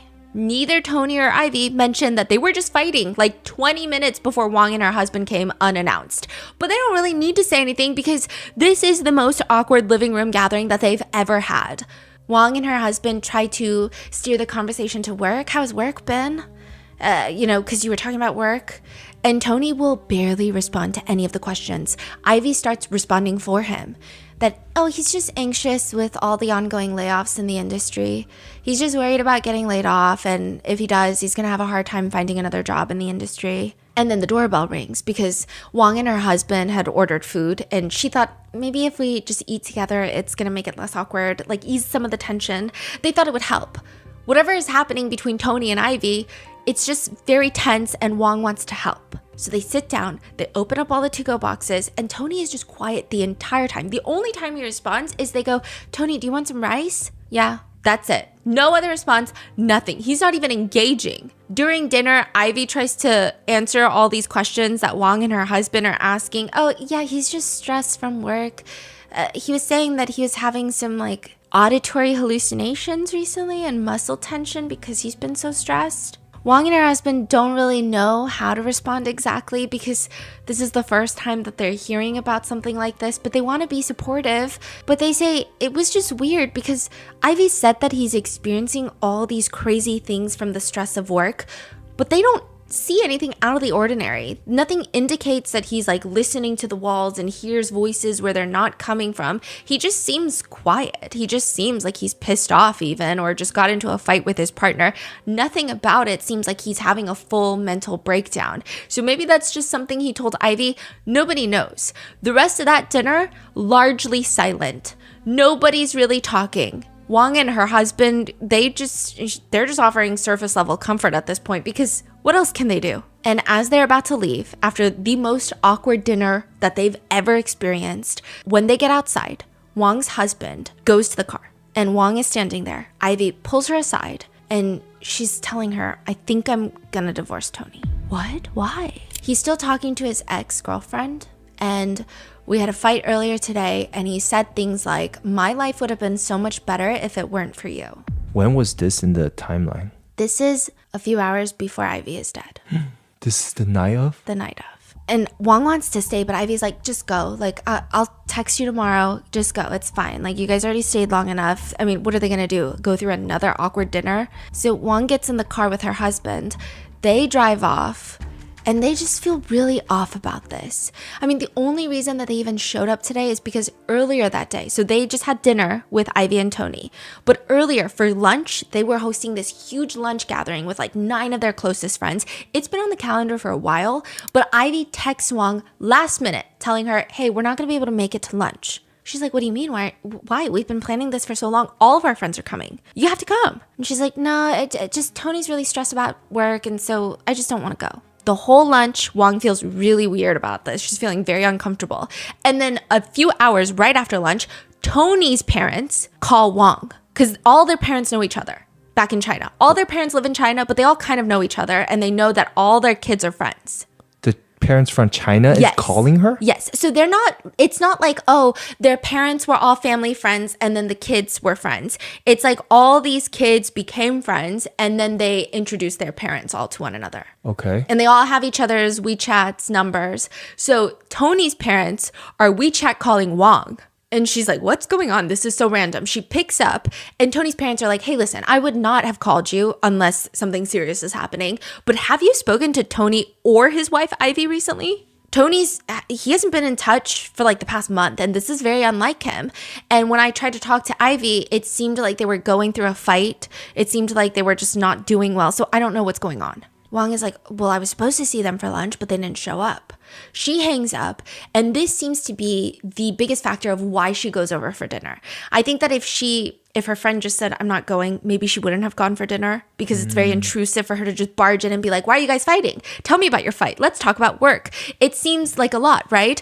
But it's the fact that Tony's parents even called her. So she's like, I got to do something. She gets her husband in the car and is like, we have to go visit Tony and Ivy. Like, I'm not going to be able to sleep tonight unless we go visit Tony and Ivy. They even order the food almost as an excuse to stay longer and try to get more answers and try to help more. But it just is so uncomfortable. There's no talking, there's no reasoning, there's no comforting, there's nothing. The whole night, throughout the entire dinner, even after, their demeanors are off. They both seem unusually quiet. There were moments where Ivy would be responding and then she would just zone out. Tony's even more quiet than normal. So Wang and her husband, they drive home that night and they just cannot shake this feeling that something bad is happening. Tony and Ivy's relationship has been really rocky since the beginning. Technically, on paper, I would say that Tony and Ivy are perfect for each other. At least most people would think that. Both of them graduated from Tsinghua University, which is one of China's top universities. It's like their Yale. It's their Harvard. Yeah. And even there's, those little quizzes that give you impossible options. Like you can pick to have one, $5 million. Your pet gets to live forever. You get to marry your soulmate. You get to graduate from Tsinghua. Most people would choose Tsinghua because it's not even just like you get the respect, the reputation. Yeah. It is the most elite school that you can get into. And education is weighted much heavier in Asia. Yeah. It doesn't just make you a better work prospect, it's just the prestige. So they both major in computer science and engineering at Tsinghua University. Then both of them immigrate to the US and they Does that mean like his first love also is from Tsinghua? Yeah. Then they both immigrate to the US and both Tony and Ivy, they finish their PhD in computer science at UC San Diego. So once they graduate from UC San Diego, they go naturally to the Bay Area to join, they were just trying to join one of the Mango companies. They used to call it something else, but now they call it Mango. So it's Meta, Apple, Nvidia, Google, and OpenAI. When you say that, like they were not dating in college in China though, right? They were not dating at Tsinghua University. They start kind of becoming closer at UC San Diego. Okay. Were they friends? Some people say that they knew of each other at Tsinghua. Okay. But he was still on and off with his ex-girlfriend at Tsinghua University. I see. Then at UC San Diego, they were friends. They kind of knew each other. And then they started slowly dating. Got it. So right after graduating, they both don't actually immediately go to Google. Tony goes to Google and Ivy actually goes to Amazon as a software engineer. And Tony specifically starts working at the YouTube Shorts algorithm department of Google.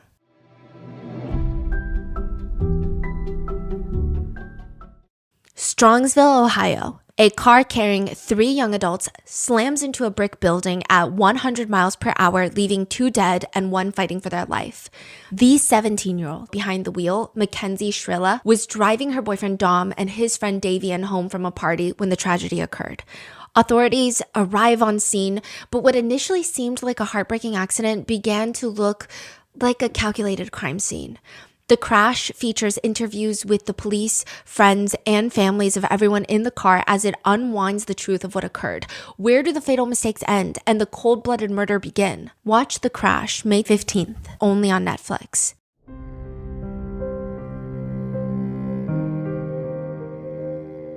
I've discovered the secret to fresh, easy laundry days, and I'm never going back. Tide Evo tiles have evolved my laundry game for the better. Tide Evo is packed with 6 concentrated cleaning layers that activate instantly in water to fight 100% of common stains, including grass and dirt. There's no measuring, no pouring, and no mess.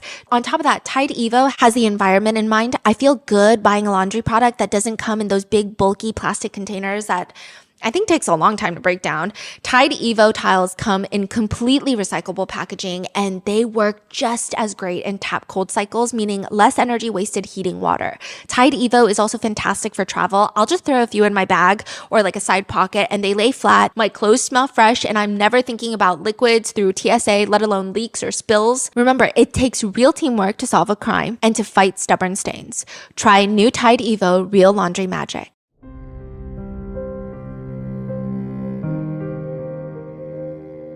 So on paper, it seems like the two of them are on the same page. Their resumes are stacked. But for the very super cutthroat Chinese matchmakers, they would say that Tony is marrying down, which makes me want to punch the nearest car salesman in my vicinity. But they're just They say that for high school, Tony attended Chengdu No. 7 High School. It's widely regarded as one of the top schools in the province or even the entire country of China. So Chengdu No. 7 is known as Key Point High School. So they receive priority when it comes to funding and resources. They get the best teachers. They have the most funding for educational resources. They have a stunning campus that looks more like a college campus than a high school. They have mini parks and koi ponds on the campus of a high school. They also have the highest number of kids going to the Ivy Leagues in China. In 2022, that one high school had 70 students admitted into Tsinghua and Beijing University. In 2023, 79 students. 2024, 90 students. 2025, 99 students admitted. They also have a study abroad program, which Tony went to for his senior year of the high school. It's $50,000 a semester, just so he can study in the US. Classmates remember Tony coming from a very, very well-off family. They believe that his dad was a leader in some sort of government-affiliated organization. He had a thing for model airplanes. He was like a key member of the school's Science and Technology Association that his parents were involved in. He would also write these like study tips for other classmates of like how to systematically remember material. Yeah, he even won a province-wide, statewide award when he was in elementary school for outstanding youth citizen of Sichuan province. So they're saying he went to this high school and his parents are very powerful in the government and they seem very well off. Ivy also comes from a very good high school, a Key Point High School in her province. Really cutthroat school. The school has a very brutal hierarchy starting in middle school where you get a rolling class system. So students are ranked and reshuffled based on exam performance. Your ranking, right? Yeah, so class 1 is known as the Key Point class. They get the best teachers and the best resources. The brightest students, toward the end, all the way to class 27, you really have students that are like left to fend for themselves, if you will. And this high school is already like the smartest of the smart kids. So if you're in the more advanced classes, the elite and key point classes, you typically end up studying a lot more. It's relentless. It's normal for students to forego lunch breaks and routinely study past midnight. Some of them will stand up against the walls in the hallway to stay awake to memorize material. The school though, this school specifically that she went to, so Tony's school, most of the kids were really well off.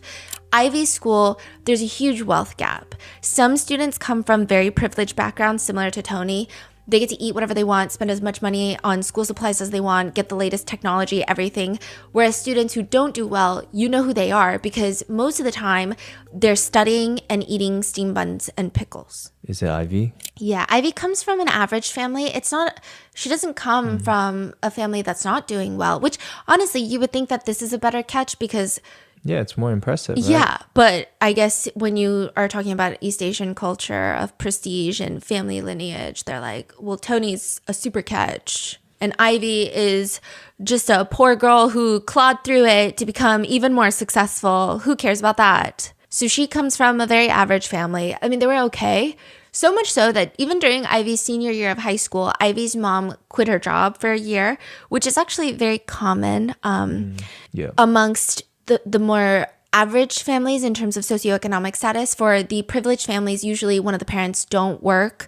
But for the average families, one of the parents will take off for a year because it's not like the schools in the US where you naturally live very close to your school, especially if you're in the public school system, because that's how it's zoned.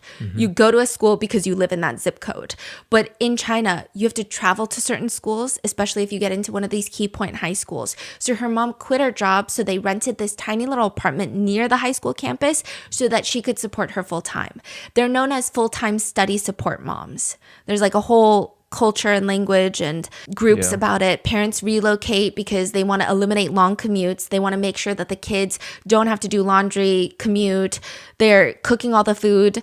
Ivy maintains consistent high rankings all through high school, and ultimately she scores 702 out of 750 on the 2014 Gaokao, yeah. Like the exam of the college entry exam. And she is the city's science top scholar. So she scores the highest in science.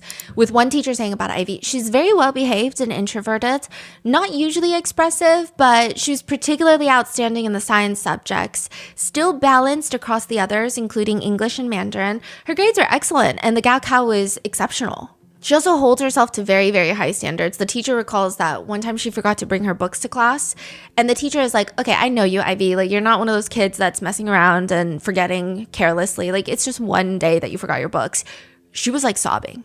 just in the corner because she was so disappointed in herself. She was so upset with herself for making a dumb mistake like that. But and both of them end up at Tsinghua. But because Tony's parents are high up in government positions and Ivy's parents are just normal, well-to-do people, the matchmaking, according to a lot of people, was not equal. According to a lot of people that you would maybe want to punch in the face. But they're not working with matchmakers. They're just naturally meeting each other at either Tsinghua or UC San Diego. They start dating officially around the time that they're at UC San Diego. And a fellow classmate says, their relationship seemed really respectful and harmonious. I mean, that's really the only way that you can describe it. They're not really people that tell you a lot, though. So it's not like everyone would know about their dating history. They're not really someone that like posts lovey-dovey things on social media. They're not going around just like making out in hallways. They're just very private. They say that Ivy barely spoke. I mean, she's very quiet. She's not the type to be like, oh, this is my boyfriend. This is who I'm dating. Let me tell you about my relationship. So people don't really know, but it just seemed like a good match just based off their energies. So when they graduate, they're still dating, now working at separate companies. And Ivy decides that she's going to make the very unusual choice of leaving Amazon to go work at Google. Now, I will say, I have heard that Google is a better working environment than Amazon. However, Ivy was up for a promotion when she left Amazon. So they are all making very, very good money. Yeah, right? It estimated probably total compensation $200,000-$300,000 a year. Each? Yes, each. Right. Yeah. Okay. But like he was comparing her to her ex in money and income, right? He was talking about that. Yeah, so I was looking at, I mean, I couldn't get a exact, but based off of their job descriptions, it seemed like maybe the ex-girlfriend was making a few tens of thousands of dollars more a year, which is a lot, but not really when you're making $300,000 a year. Yeah. It's not so like bizarre, one of them is making $300,000 and the other one's making $50,000. Yeah, it's almost like he just want to put her down for whatever. Everything, right? Everything, because that's what he does at Amazon. So she's working at Amazon. And like I said, yes, I have heard that Google is a better working environment. So naturally, a lot of people might leave Amazon to work at Google depending on the position that they want to get into. But Ivy is up for a promotion at Amazon. So technically, a lot of people are saying it would be a lot more advantageous had she stayed at Amazon, got the promotion, maybe even worked in that position for a little while, and then she could actually, reapply to Google, and she could probably get in at a better position and a better pay, total comp. Yeah. That's what a normal person would do. But why did she move to Google all of a sudden? Like, did she just really want to work at Google? Was there an opening? And she was like, you know what? I don't mind taking a pay cut and I'll just go work at Google. But people who are really close to the couple say that's probably not why. They say that Tony, he's very calm, but he seems really controlling. And there were lots of, from what people remember, tense fights about Tony doesn't know anyone at Amazon, and he doesn't know if Ivy is talking to or potentially even flirting with a lot of male colleagues because he would never know. He just always seemed very anxious that Ivy was cheating on him, which seems like a masterclass in just projection. But one person close to the couple states that Ivy was not excited to work at Google. I mean, she likes Google, but like she was really excited to get promoted at Amazon. She was about to be up for this promotion. She had her whole career track that was going well. It would make more sense to get the promotion and then, move to a different company. The only reason she moved was to maintain her relationship with Tony. There were rumors that Tony at gatherings with people, a former classmate of theirs would say, okay, it was weird. During gatherings, he would constantly be glued to her side and he would just watch her closely. But it doesn't come off as like the kind of closeness that you expect from a very affectionate couple of like, oh, he just wants to be by her. Oh, he just wants to help her when she's grabbing something. It almost seems like he's analyzing every single person that she's talking to, every single thing that she's saying. It feels like he's monitoring her. It didn't feel sweet. It didn't feel, like he's just a little protective. It just felt creepy. It felt overbearing and uncomfortable, like aggressively possessive to the point where the two of them would get into some sort of argument at the gathering. They're never like fighting in front of people, but it's like you can tell that they fought at the gathering because suddenly the energy shifts. Everybody's uncomfortable. It's just something happened. He felt like she could easily form close bonds with male employees. So there were rumors that he's constantly accusing her of cheating on him with male colleagues. He wouldn't even let her go shopping with female friends without his presence there. So he convinces her to come to Google. And he's like, it's actually going to be a lot more convenient for us too because we could commute together and like we have the same perks. Like it's just, and Google's better. Everybody likes working at Google more, which again, valid, but like, Meanwhile, Ivy misses out on a potential promotion, starts a whole new job. Tony is out there telling friends, while this is happening, she's giving up all of this. Tony is out there telling friends, I didn't even really want to get married to begin with. I just kind of felt pressured because everybody around me is getting married. Everybody around me is buying a house. Everybody's having a kid. So I just thought that that's what I have to do. And I just thought the person that I would do that with is Ivy because she's the one that I'm dating. The whole time during Tony and Ivy's marriage, he's obsessed with the idea that she's just not good enough for him. And it's really bizarre. Like, he talks to his friends about how Ivy does not make as much as him. He also talks about how Ivy doesn't make as much as some of his friends' wives. But the only reason that she's not even making as much as his friends' wives is because she moved to Google instead of staying at Amazon where she was up for that promotion. And Google engineers, they're ranked from L3 to L10. So like Ivy was an L3. Tony was an L4 engineer. L10 is the highest. Bro. Yeah, so he's not even like an L9 and she's an L3. And total comp for an L3 engineer is still probably around like $220,000 a year. L4 is around $312,000 a year. So it's not like he's making, I mean, it is a lot of money, but it's not enough to be like, we're just getting by. You need to make more money. It doesn't make any sense. A mutual friend of theirs says whenever Tony would say those things to Ivy, she would just be down, and you could tell. It's not like she would have an outburst. She never lashed out, which nobody would be upset with her if she did, but she just would feel really hopeless is the feeling. Ivy's friend Wang and Wang's husband know all of this.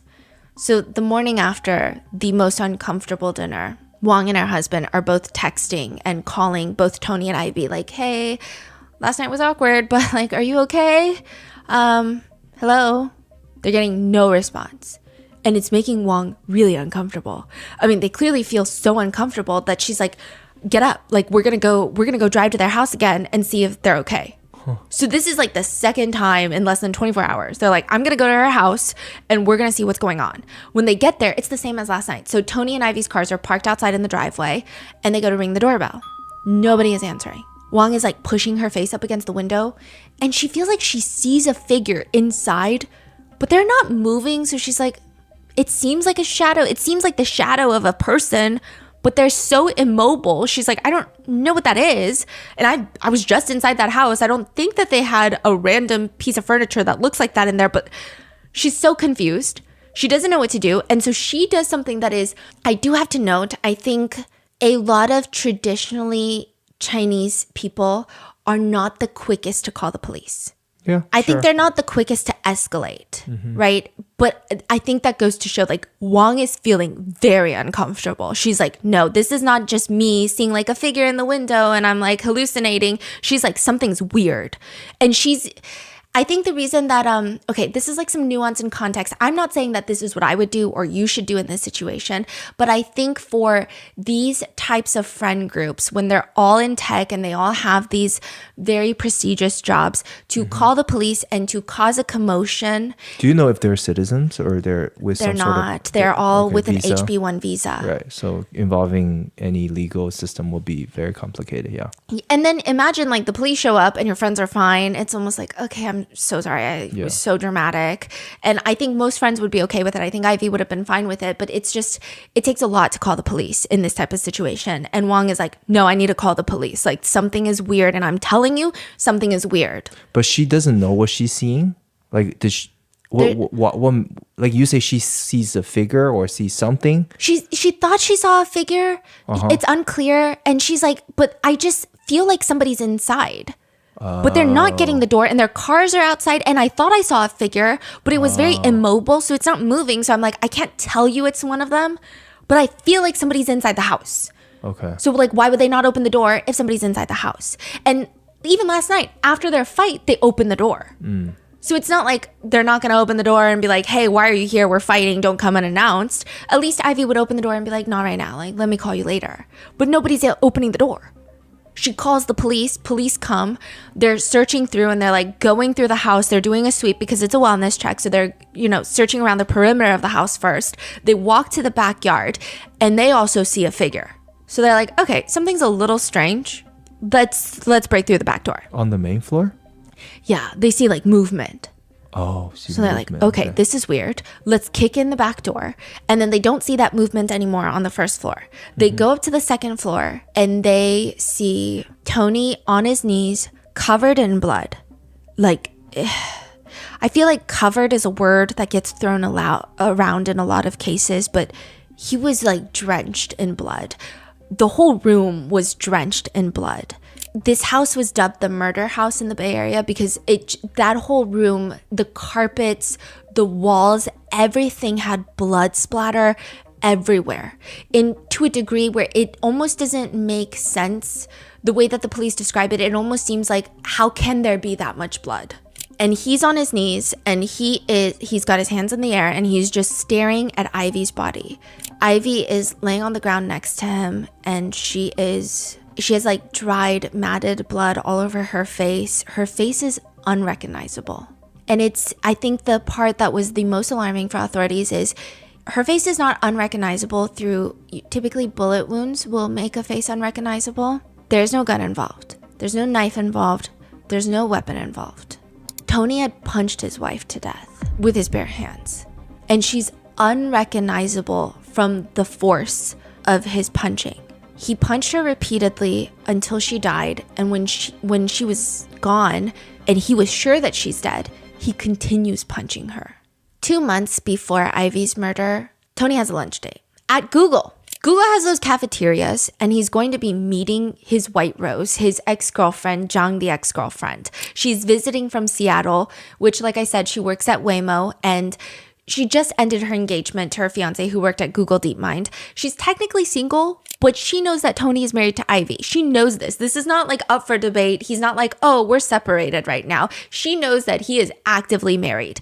And during this Google cafeteria date where Tony works at Google. Is she here for work trip or personal trip? Personal trip for her birthday. Oh. So she's like, I'm going to go to California for my birthday because I want to see a concert. And he's like, hey, you should come to the fucking Google cafeteria and meet me for lunch.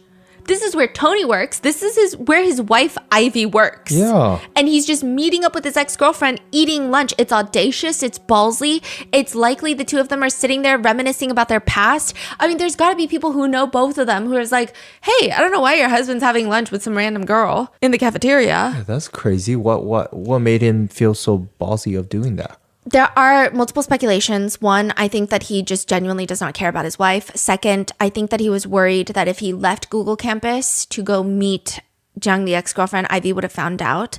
Maybe they have Find My Location on, maybe something like that. And then third, he's still trying to convince Zhang, the ex-girlfriend, to transfer to SF to join Google. He's like, I'll refer you. He keeps trying to, in the Google Doc, he's like, I can get you a referral. I can get you a job. Why work at Waymo when you can come work here? So this is like him showing her the work environment. Yeah. And they're reminiscing about their past, which their past relationship is just, it's okay. I mean, they both started dating in high school at Chengdu No. 7 High School. They both get into Tsinghua University, but Zhang, the ex-girlfriend, is the type where she just seems like she really likes breaking up with him because he's obsessed with her. So she doesn't really, and I mean this with as much disrespect as I could probably have for this type of situation. She seems like the type of girl that will break up with him because she knows that he's always going to be around. But the minute that he starts loosening his obsession with her or starts dating somebody else, she starts going in and feeding him some attention, brings him back, and then she pulls away. And then the minute that he starts diverting his attention, she goes back and says some things. That's the energy that she gives me. And honestly, she is kind of a bitch, even the way that she testifies. I don't think she's the villain in this story because ultimately at the end of the day, Tony is the villain in this story. But she's also like, everyone is like, she's crazy. Yeah, for her to show up in even at the Google cafeteria, knowing that, you know, his wife works here too. Yeah. That's crazy. Even if you know, like she knows what's going to happen if the wife walks in. Mm-hmm.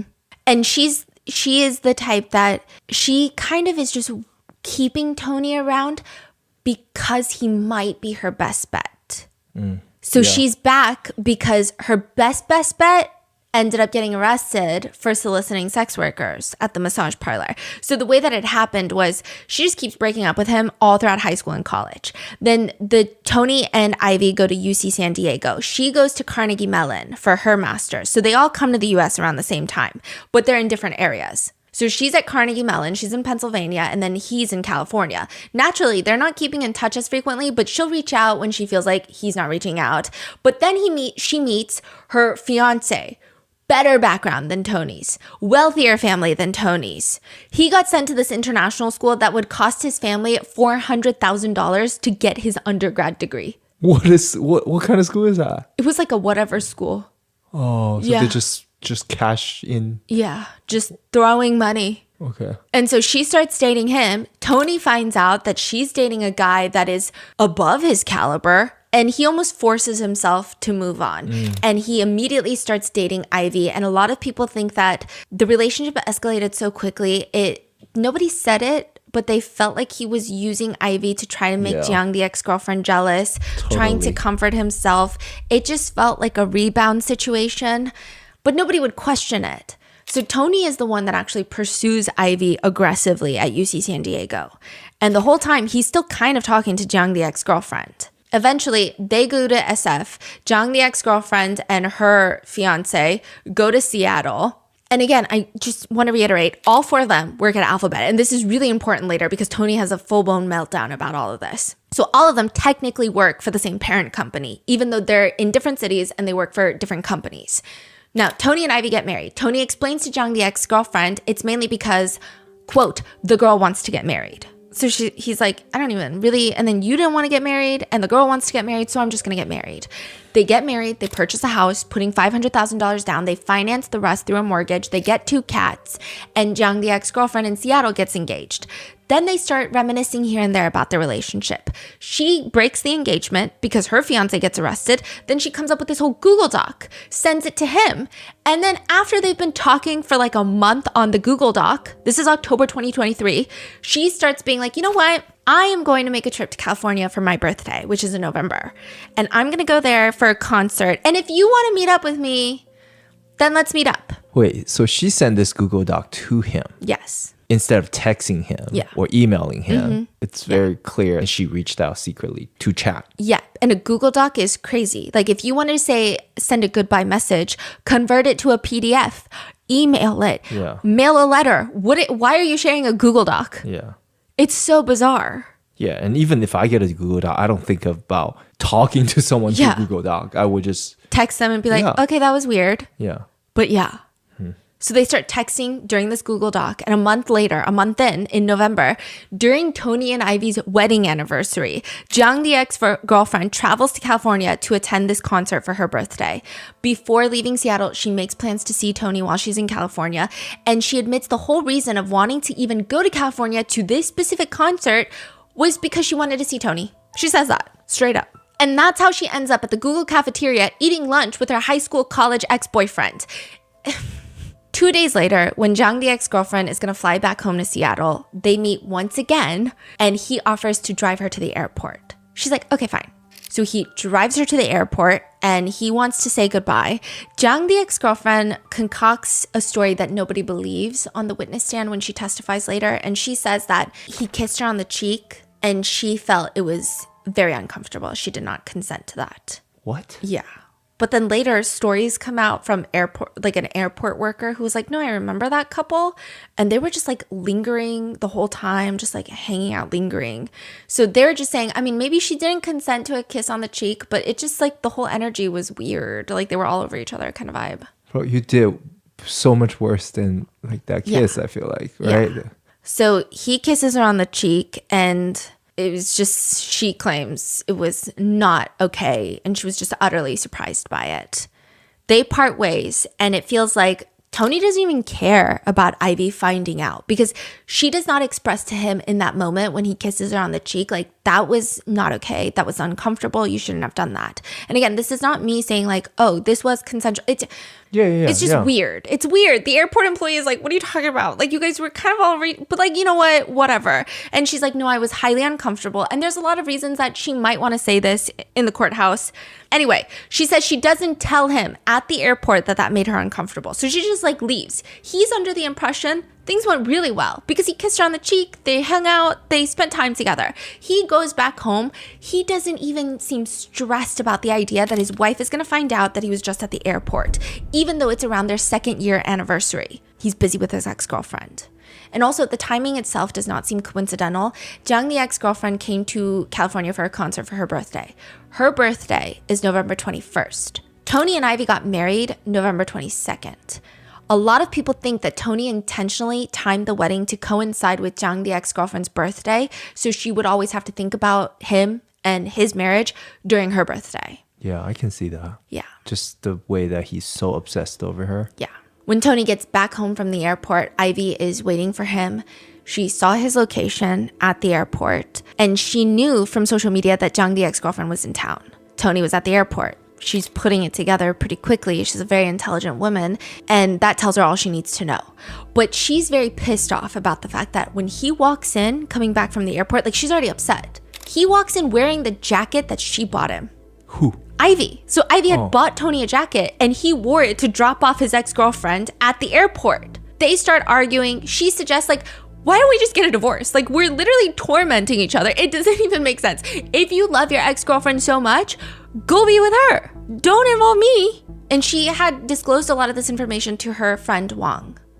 So she's like, I just genuinely don't get it. Like, why are you involving me? Because this is happening in November. So this is 2 months before her death. She's like, I don't know why you have to involve me. Just go be with her. Like, why sneak around? Go be with the love of your life. I don't care. Like, let's get a divorce. So Tony's like, okay, yeah, that's exactly what I want to do. Except within a few hours into their fight, Tony gets a message from Jung, the ex-girlfriend, where she lands in Seattle and she's like, hey, by the way, I was really uncomfortable about that airport kiss and like, I never want to see you again. What? I don't know. Tony realizes that he can no longer get back together with Jung, the ex-girlfriend. His only option in his mind is now to grovel and beg for Ivy to come back. I don't know why being single is not an option. Yeah.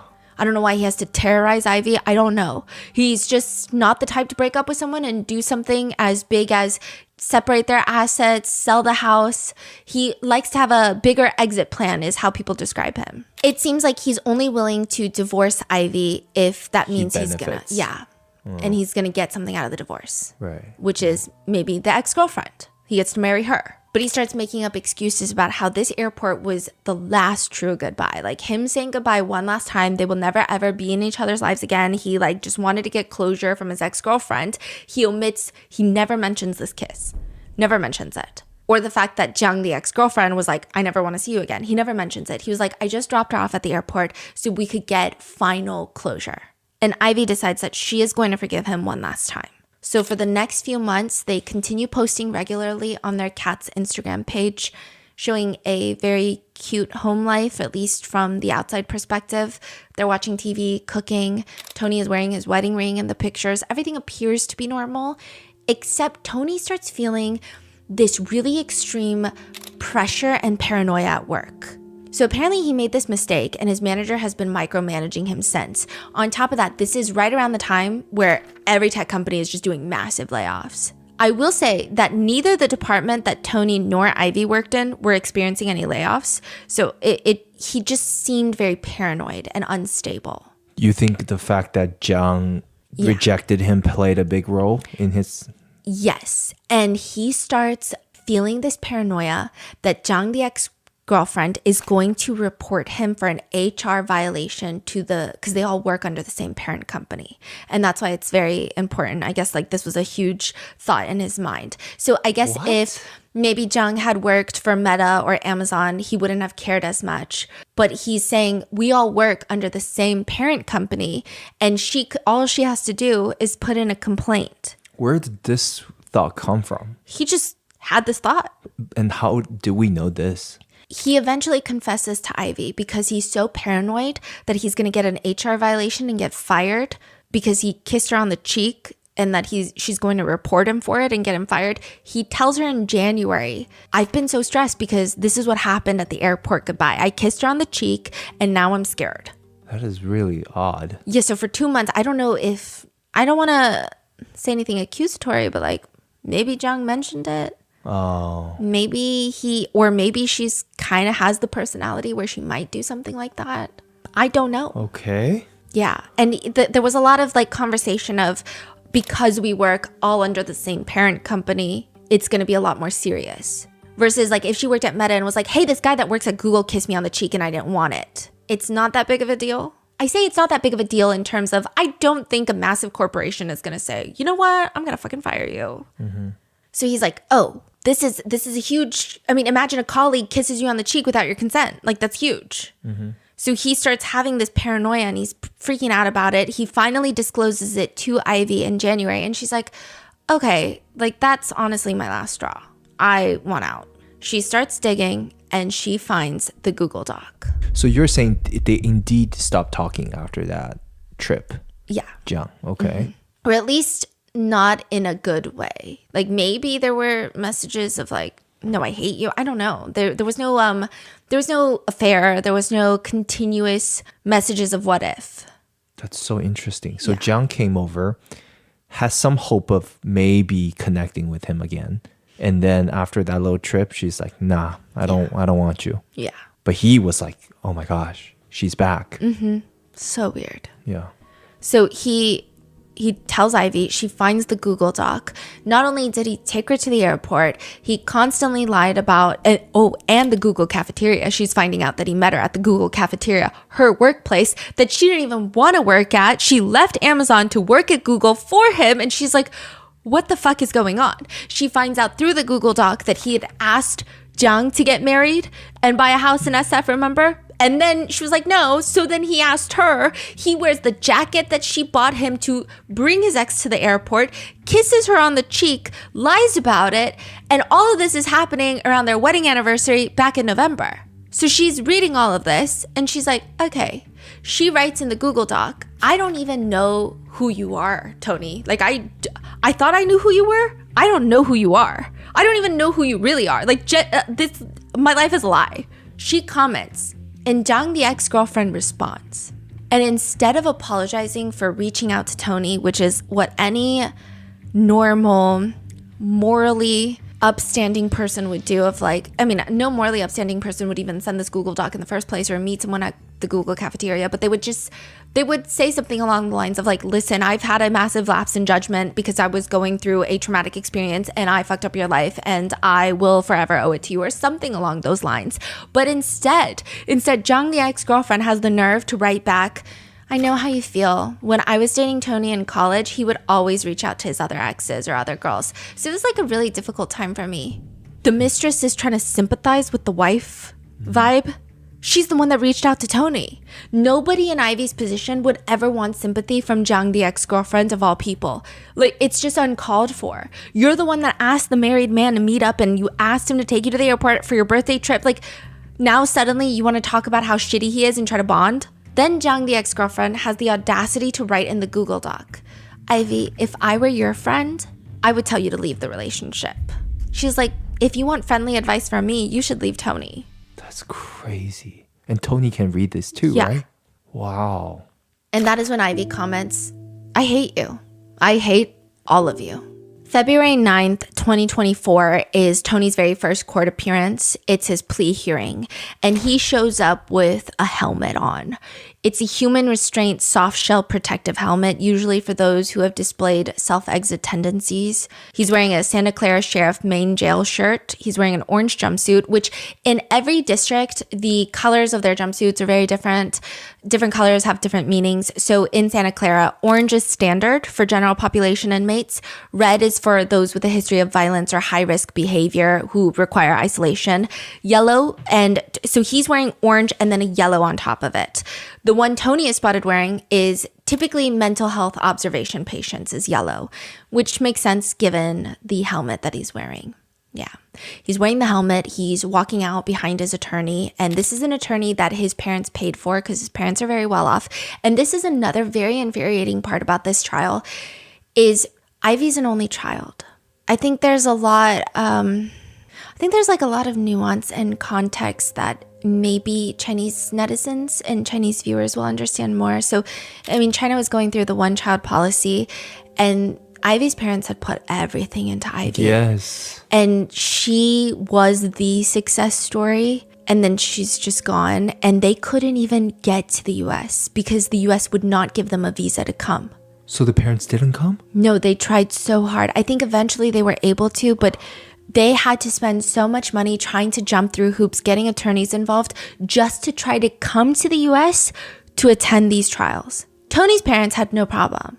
They came to the US and they retained an attorney in SF who is known for representing lots of violent men who specifically love beating their partners. He's like known to be careful with my words here, but he's known to defend a lot of people who are accused of DV.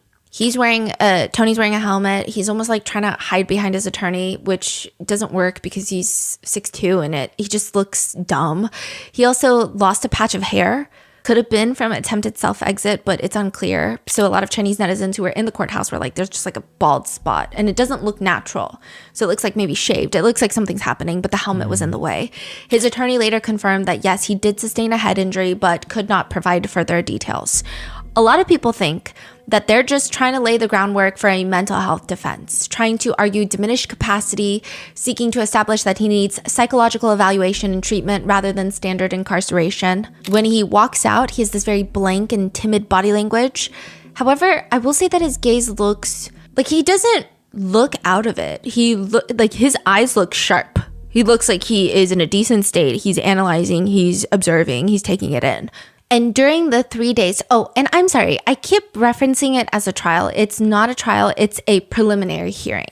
So it's a 3-day preliminary hearing, but we still get lots of testimony. So we have the police that went to the house, they're testifying, and then you have the ex-girlfriend who's testifying, and it's pretty much for the judge to determine when the formal trial, if there is enough for a formal trial, which there is, it just hasn't been set yet. Oh, still? Yeah. So it's still ongoing, but yeah, I mean, which I think it's highly doubtful that they're going to have a successful insanity plea. I think that we can kind of predict the outcome of this case because the evidence is just so plentiful in this case that, yeah. The police, they testify of what it was like going through the house, seeing him in that state. I think during the trial, I would imagine that some variation of body camera footage would come out. I don't think a lot of the graphic imagery would come out, of course, and neither should it, but I think more of that would happen. The police talk about how Tony's arm was so severely swollen, it was almost purple. And I think that they're not saying that as in like, oh, he also has injuries, it was a two-sided fight. Like, that's not what they're indicating. They're saying that is how extreme the punches were because he kept going to the point where he is bruising up the entirety of his arm with the force of his punching. His left arm has some scratch marks, so there are defensive wounds that Ivy had left, but all of them are superficial. None of them would have produced really any blood that's covering him and the walls and the carpet and the door. I mean, there is blood covering every square inch of that room, really. They described how Ivy's face is completely unrecognizable, and Tony just had this very vacant look in his face. He was really calm when authorities asked him, "What happened to your hand?" And he responded coldly, "I punched my wife." When? Yesterday. There was a suitcase. It's unclear. I mean, it's unclear if he would have fled if Wang and her husband didn't show up. It's unclear. But there was a suitcase. It was like haphazardly packed. Some say that it didn't seem like he had any thought to flee. And the autopsy concluded that Ivy was killed by severe blunt force trauma to the head, resulting from repeated and brutal blows. The manner of death was obviously homicide. There was severe skull damage, facial swelling, a broken nose bridge, disfigurement to her face that made her unrecognizable, widespread bruising and contusions on her face, arms, legs, and torso. There were no really strong defensive wounds other than a few scratches on his arm, so there was not persistent with a prolonged struggle. But even after Ivy is unconscious and dead, Tony does keep beating her aggressively, just like blow after blow without stopping. Something to note is that Tony is pretty tall. He's 6'2". Ivy is 5'4". She is also reportedly very thin. I mean, he doesn't strike me as like a gym buff. It's not like he's so muscular, but he's clearly much larger than Ivy and can easily overpower her. Ivy is maybe around 100 pounds, if that. The police present the evidence that they have so far to try and bring this case to trial. They show ring footage camera. This is before Wang and her husband show up to the house for that awkward dinner. So you can hear fighting from the front door ring camera. So they're fighting inside the house. You can kind of hear it. At one point, one of the cats escape. So I don't know if one of them was trying to leave the house, but a cat runs out. So now they're trying to bring the cat back inside, and they're arguing back and forth of who's leaving, who's not leaving. It's clear that the emotions are really high. Everything is in Chinese. So a lot of the Chinese netizens and people who were in the courthouse were trying to decipher what was being said because, again, it's a preliminary hearing. So people haven't translated it professionally of like, oh, this is exactly every single word that was said and like this is the essence of the fight. Some people are reporting Ivy doesn't want Tony to leave and she's like trying to get him to stay. Other people are saying that Tony doesn't want Ivy to leave. It just seems either way, there's a very volatile fight happening inside of that house. Eventually, Tony is spotted leaving the house. Ivy is in a state of distress. She does call her parents, which she never does. She usually follows the very Chinese principle of like only report good news, not the bad news. Ivy's parents called Tony's parents. And because Ivy's parents are like, I don't know what's going on over there. They call Tony's parents. Tony's parents are like, he hasn't even talked to us in like a month. They're trying to get in contact with Tony and Ivy. Neither of them are picking up. That's when they call Wang and her husband. Tony comes back about 11 minutes before Wang and her husband show up. We don't know where he went. No. And then they present the cat footage to take this to trial. So that's really, I mean, they have other evidence. Obviously, they have the autopsy. They have probably, I don't know. I imagine Tony's the type to not say anything without an attorney present because the police did indicate he just like would not say why. All he really said was like, I punched my wife. But in the cat footage, what was happening? You were saying that there was a saw, there was some kind of motion. What was all that? So the full breakdown, 12:21 a.m., Ivy appears at the back of the kitchen and she seems to be closing up. 1:04 a.m., the lights turn off. She heads upstairs. 4:43 a.m., Tony appears and his shirt is covered in blood. He's in the kitchen. So you're saying when he appeared, it's already... She's gone. And then 5:16 a.m., he appears again, and this time his right hand is more visibly swollen, apparently with the blood. 5:20 a.m., he's holding an electric circular saw in his hand up to his neck, but he doesn't turn it on or use it. And I don't think that he has any, from what it seems from all the reporting of people who heard about the footage, it does not appear that he was putting on a show for the cat camera. It doesn't seem like this was something that he was performing, because that was a huge question of like, is he performing? So he bring the saw to his neck. Yes. Never turned on. No. Like very quickly. Yeah. But again, that's not, I do want to clarify that that's not indicative of him not being in a right state of mind. That's just, he probably doesn't want to deal with the consequences, but he also can't self-exit. Like this is not saying, oh, he's out of his mind. And then again, he goes to the kitchen at around 8 in the morning. And then he tries to put a large knife to his neck, but he doesn't do anything yet again. So we can imagine that between 1:04 a.m. and 4:43 a.m., Tony brutally beat his wife to death with his bare fists. And then eventually tried to self-exit, but it didn't work. There was a suitcase. Maybe he thought about fleeing, but that didn't work. And then he was found in, quote, a catatonic state. So a lot of people, because, I mean, we don't know why he's done it because the trial has yet to formally begin, although I don't know when it's going to. But a lot of people have started coming up with their reasonings of why this happened because it doesn't make sense. Even if he were to, I mean, it's not that much reputational harm to get a divorce and split assets. None of this makes sense to people that are, I guess, in a right state of mind. So people have come up with just some bizarre reasonings. Some people are saying it was probably the layoffs and the intense pressure of work because both of them are on HB1 visas and he snapped. That's what some people are saying. I just think that it's highly unlikely. It doesn't make sense to me. I think that's like a really weird reasoning for something like this. It's weird. They're both highly educated individuals. Tony is highly educated. His parents come from money. Like he would have been fine. Even if he had to go back to China, he would have been fine. The ex-girlfriend also goes up to testify, and I would say that her testimony is just a testimony of convenience in my feeling and my honest opinion, my personal opinion. There are times where she distinctly remembers how she felt in certain moments, and then she'll completely forget what she told Tony or things that she said in the Google document. As per the Google document, she says that, yeah, I don't mind sharing the whole thing to the world. I just want to make sure that it is professionally translated into English so that nothing is taken out of translation, nothing is misconstructed, misconstrued, like nothing is miscommunicated. It just needs to be done well. And then later she petitions to the judge like, this is my personal diary and I don't need it to be public, which they accept. So this Google Doc has not been made public. I mean, that's as of right now during these preliminary trial hearings, but who knows for the actual trial if it's going to become public. So they only share a few quotes? Is that why? Yeah. And she was asked directly about certain quotes. And then when it becomes inconvenient, because people are wondering, like in the Google Doc, were you making it a big thing about wanting Ivy gone? Were you just saying things like, oh, if she were gone, we could be together? And this is not anybody saying that she instigated this or that she is the cause of this, because Tony is the only one that did this. But I think people are just trying to get the full picture of what's happened. And again, I don't like the ex-girlfriend. I don't think that she is somebody that I would personally be friends with or want to have in any personal or professional circle of mine in any capacity. However, she is nowhere near as vile as Tony. Yeah. So there are some people who hate her more than they hate Tony. And I'm like, okay, that's weird.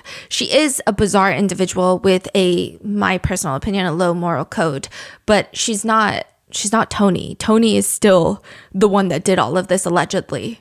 She keeps arguing in court that this Google Doc was just like a delete key for her. She just wanted to get out her feelings and delete it. But they're like, if you wanted to delete it, why'd you send it to Tony? Why didn't you just delete it?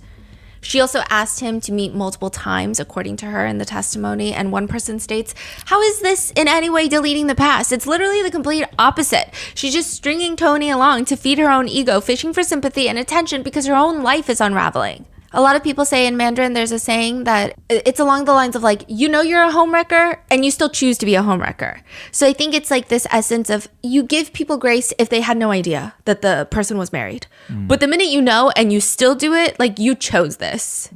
Also, to make it a little bit worse, she does get married while all of this preliminary hearings are taking place to her best friend's ex-boyfriend. That's crazy. Yeah. Is what has been reported by netizens. I mean, I don't know them personally, so I can't tell you if they were really best friends, but people who knew them have come out to say, no, it was literally her best friend's boyfriend. Yeah. Wow. So people have commented, she always keeps an eye on other people's bowls. There's a classic saying that we are not afraid of thieves stealing, we are afraid of thieves coveting. There is a lot of, again, cultural nuance that I think is really hard for me to try and describe, but people don't think that Tony would throw away his life unless Ivy did something really bad, is what a lot of, not a lot, but a chunk of Chinese netizens believe. Because I think in a lot of East Asian cultures, this is like the dream life, to have this type of educational background, to come from a wealthy family. Nobody really gets that. So they just cannot grasp the concept that he would do something like this. And this is like, I wholeheartedly disagree and fundamentally want to smack the back of someone's head if they believe this, but it's an odd thing, but they think it. And so they've naturally come up with all of these reasons of what Ivy could have done. And the first comes down to Vince. Vince is like a UCSD lore. Remember I told you about Vince? I heard about Vince like what does Vince have to do with this? Yeah, so Vince is I don't even know how real Vince is. I think he's real. I don't know. A few years ago, I was sent this like PDF of this guy named Vince who went to UCSD. He's a Chinese exchange student. And this PDF file was so graphic. You saw pictures that he was like a sexual deviant. He would turn cameras on in classrooms, like at UCSD during Zoom classrooms, and he would be having intimate relations with people's partners, girlfriends. There was a rumor that he had such intense intimate relations with a pregnant woman that it caused her to have a prolapse in her back region. There were rumors that he got off on cutting off external private parts that men had, and he would eat them with noodles. And I saw a picture of what appeared to be one in a bowl of noodles, though it's unclear if that is connected to Vince, though it's unclear if that is a real picture. This has been I think a lot of Chinese Americans know the whole Vince lore, or at least have heard of Vince from UCSD. So people just connected that just because she went to UCSD? So people started manufacturing screenshots of her being in chat rooms with Vince. And then people started coming out with fake testimony saying, oh, I actually saw her in one of the PDF files, and she was one of the women that was with Vince. This is just not true. This is literally slanderous. It's not, none of this is true. People were proving it because they were saying, oh, she was responding in this group chat. And then people who were in the group chat is like, no, I have the records. Also, why are you in the group chat? I don't know. Wow. But they were like, no, she's not in this group chat. So that was the first round of rumors, was that he found out that she was involved with Vince, who everybody knows Vince, especially if you went to UCSD, and he snapped. They're like, that makes sense, which no, it doesn't. None of this makes sense, and none of it is true. Then the whole situation goes to, oh, she was a gold digger. Ivy was a gold digger. She was having an affair. She had an affair with her Chinese manager at Amazon, and that's why she was up for a promotion, which, by the way, is also categorically false.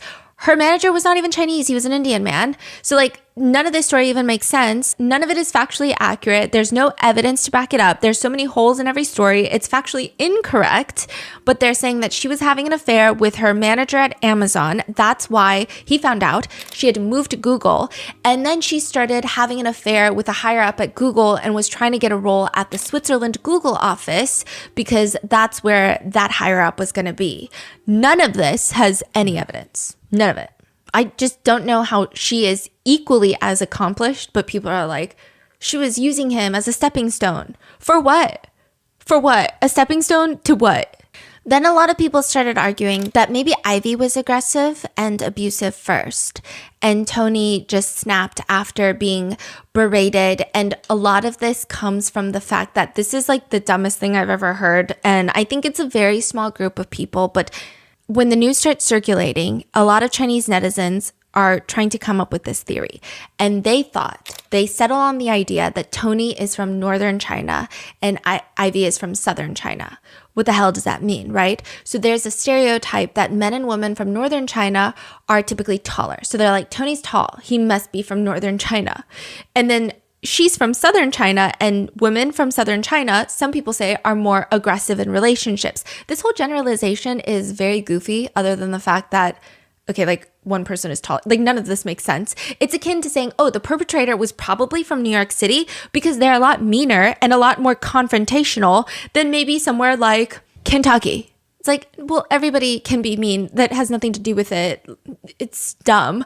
But people are saying, oh, well, he's from northern China. She's from southern China. Maybe she was super abusive. And then that gets turned on its head. This already dumb argument becomes even dumber because it's revealed that Ivy is the one from northern China and Tony is the one from Sichuan, which is the middle southern part of China. But then they're like, wait, he's from Sichuan, China? So there's almost a meme in China where men from Sichuan, China, in the most endearing way, it's seen as a very positive thing, they uplift their wives a lot. And there's lots of skits of how they're so scared of their wives, and they do a lot of the cooking and cleaning at home.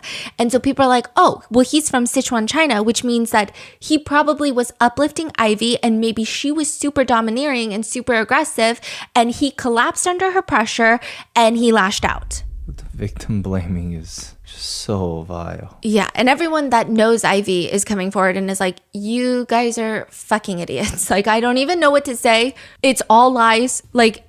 It's just so dumb. So while awaiting trial, it appears that Tony has gained quite a bit of weight, which people are really annoyed by. It just looks like and this might not be true, but I think there is this feeling of like, look at him living comfortably while after what he's done. Like it just isn't sitting right with a lot of people. He has high paid attorneys representing him. And there hasn't been a lot of press on this case, at least not in the United States, but there has been a lot of coverage on Chinese social media, on Chinese news networks, Chinese forums, and that's why we utilized our Chinese researchers, even though this is a case that's taking place in the US.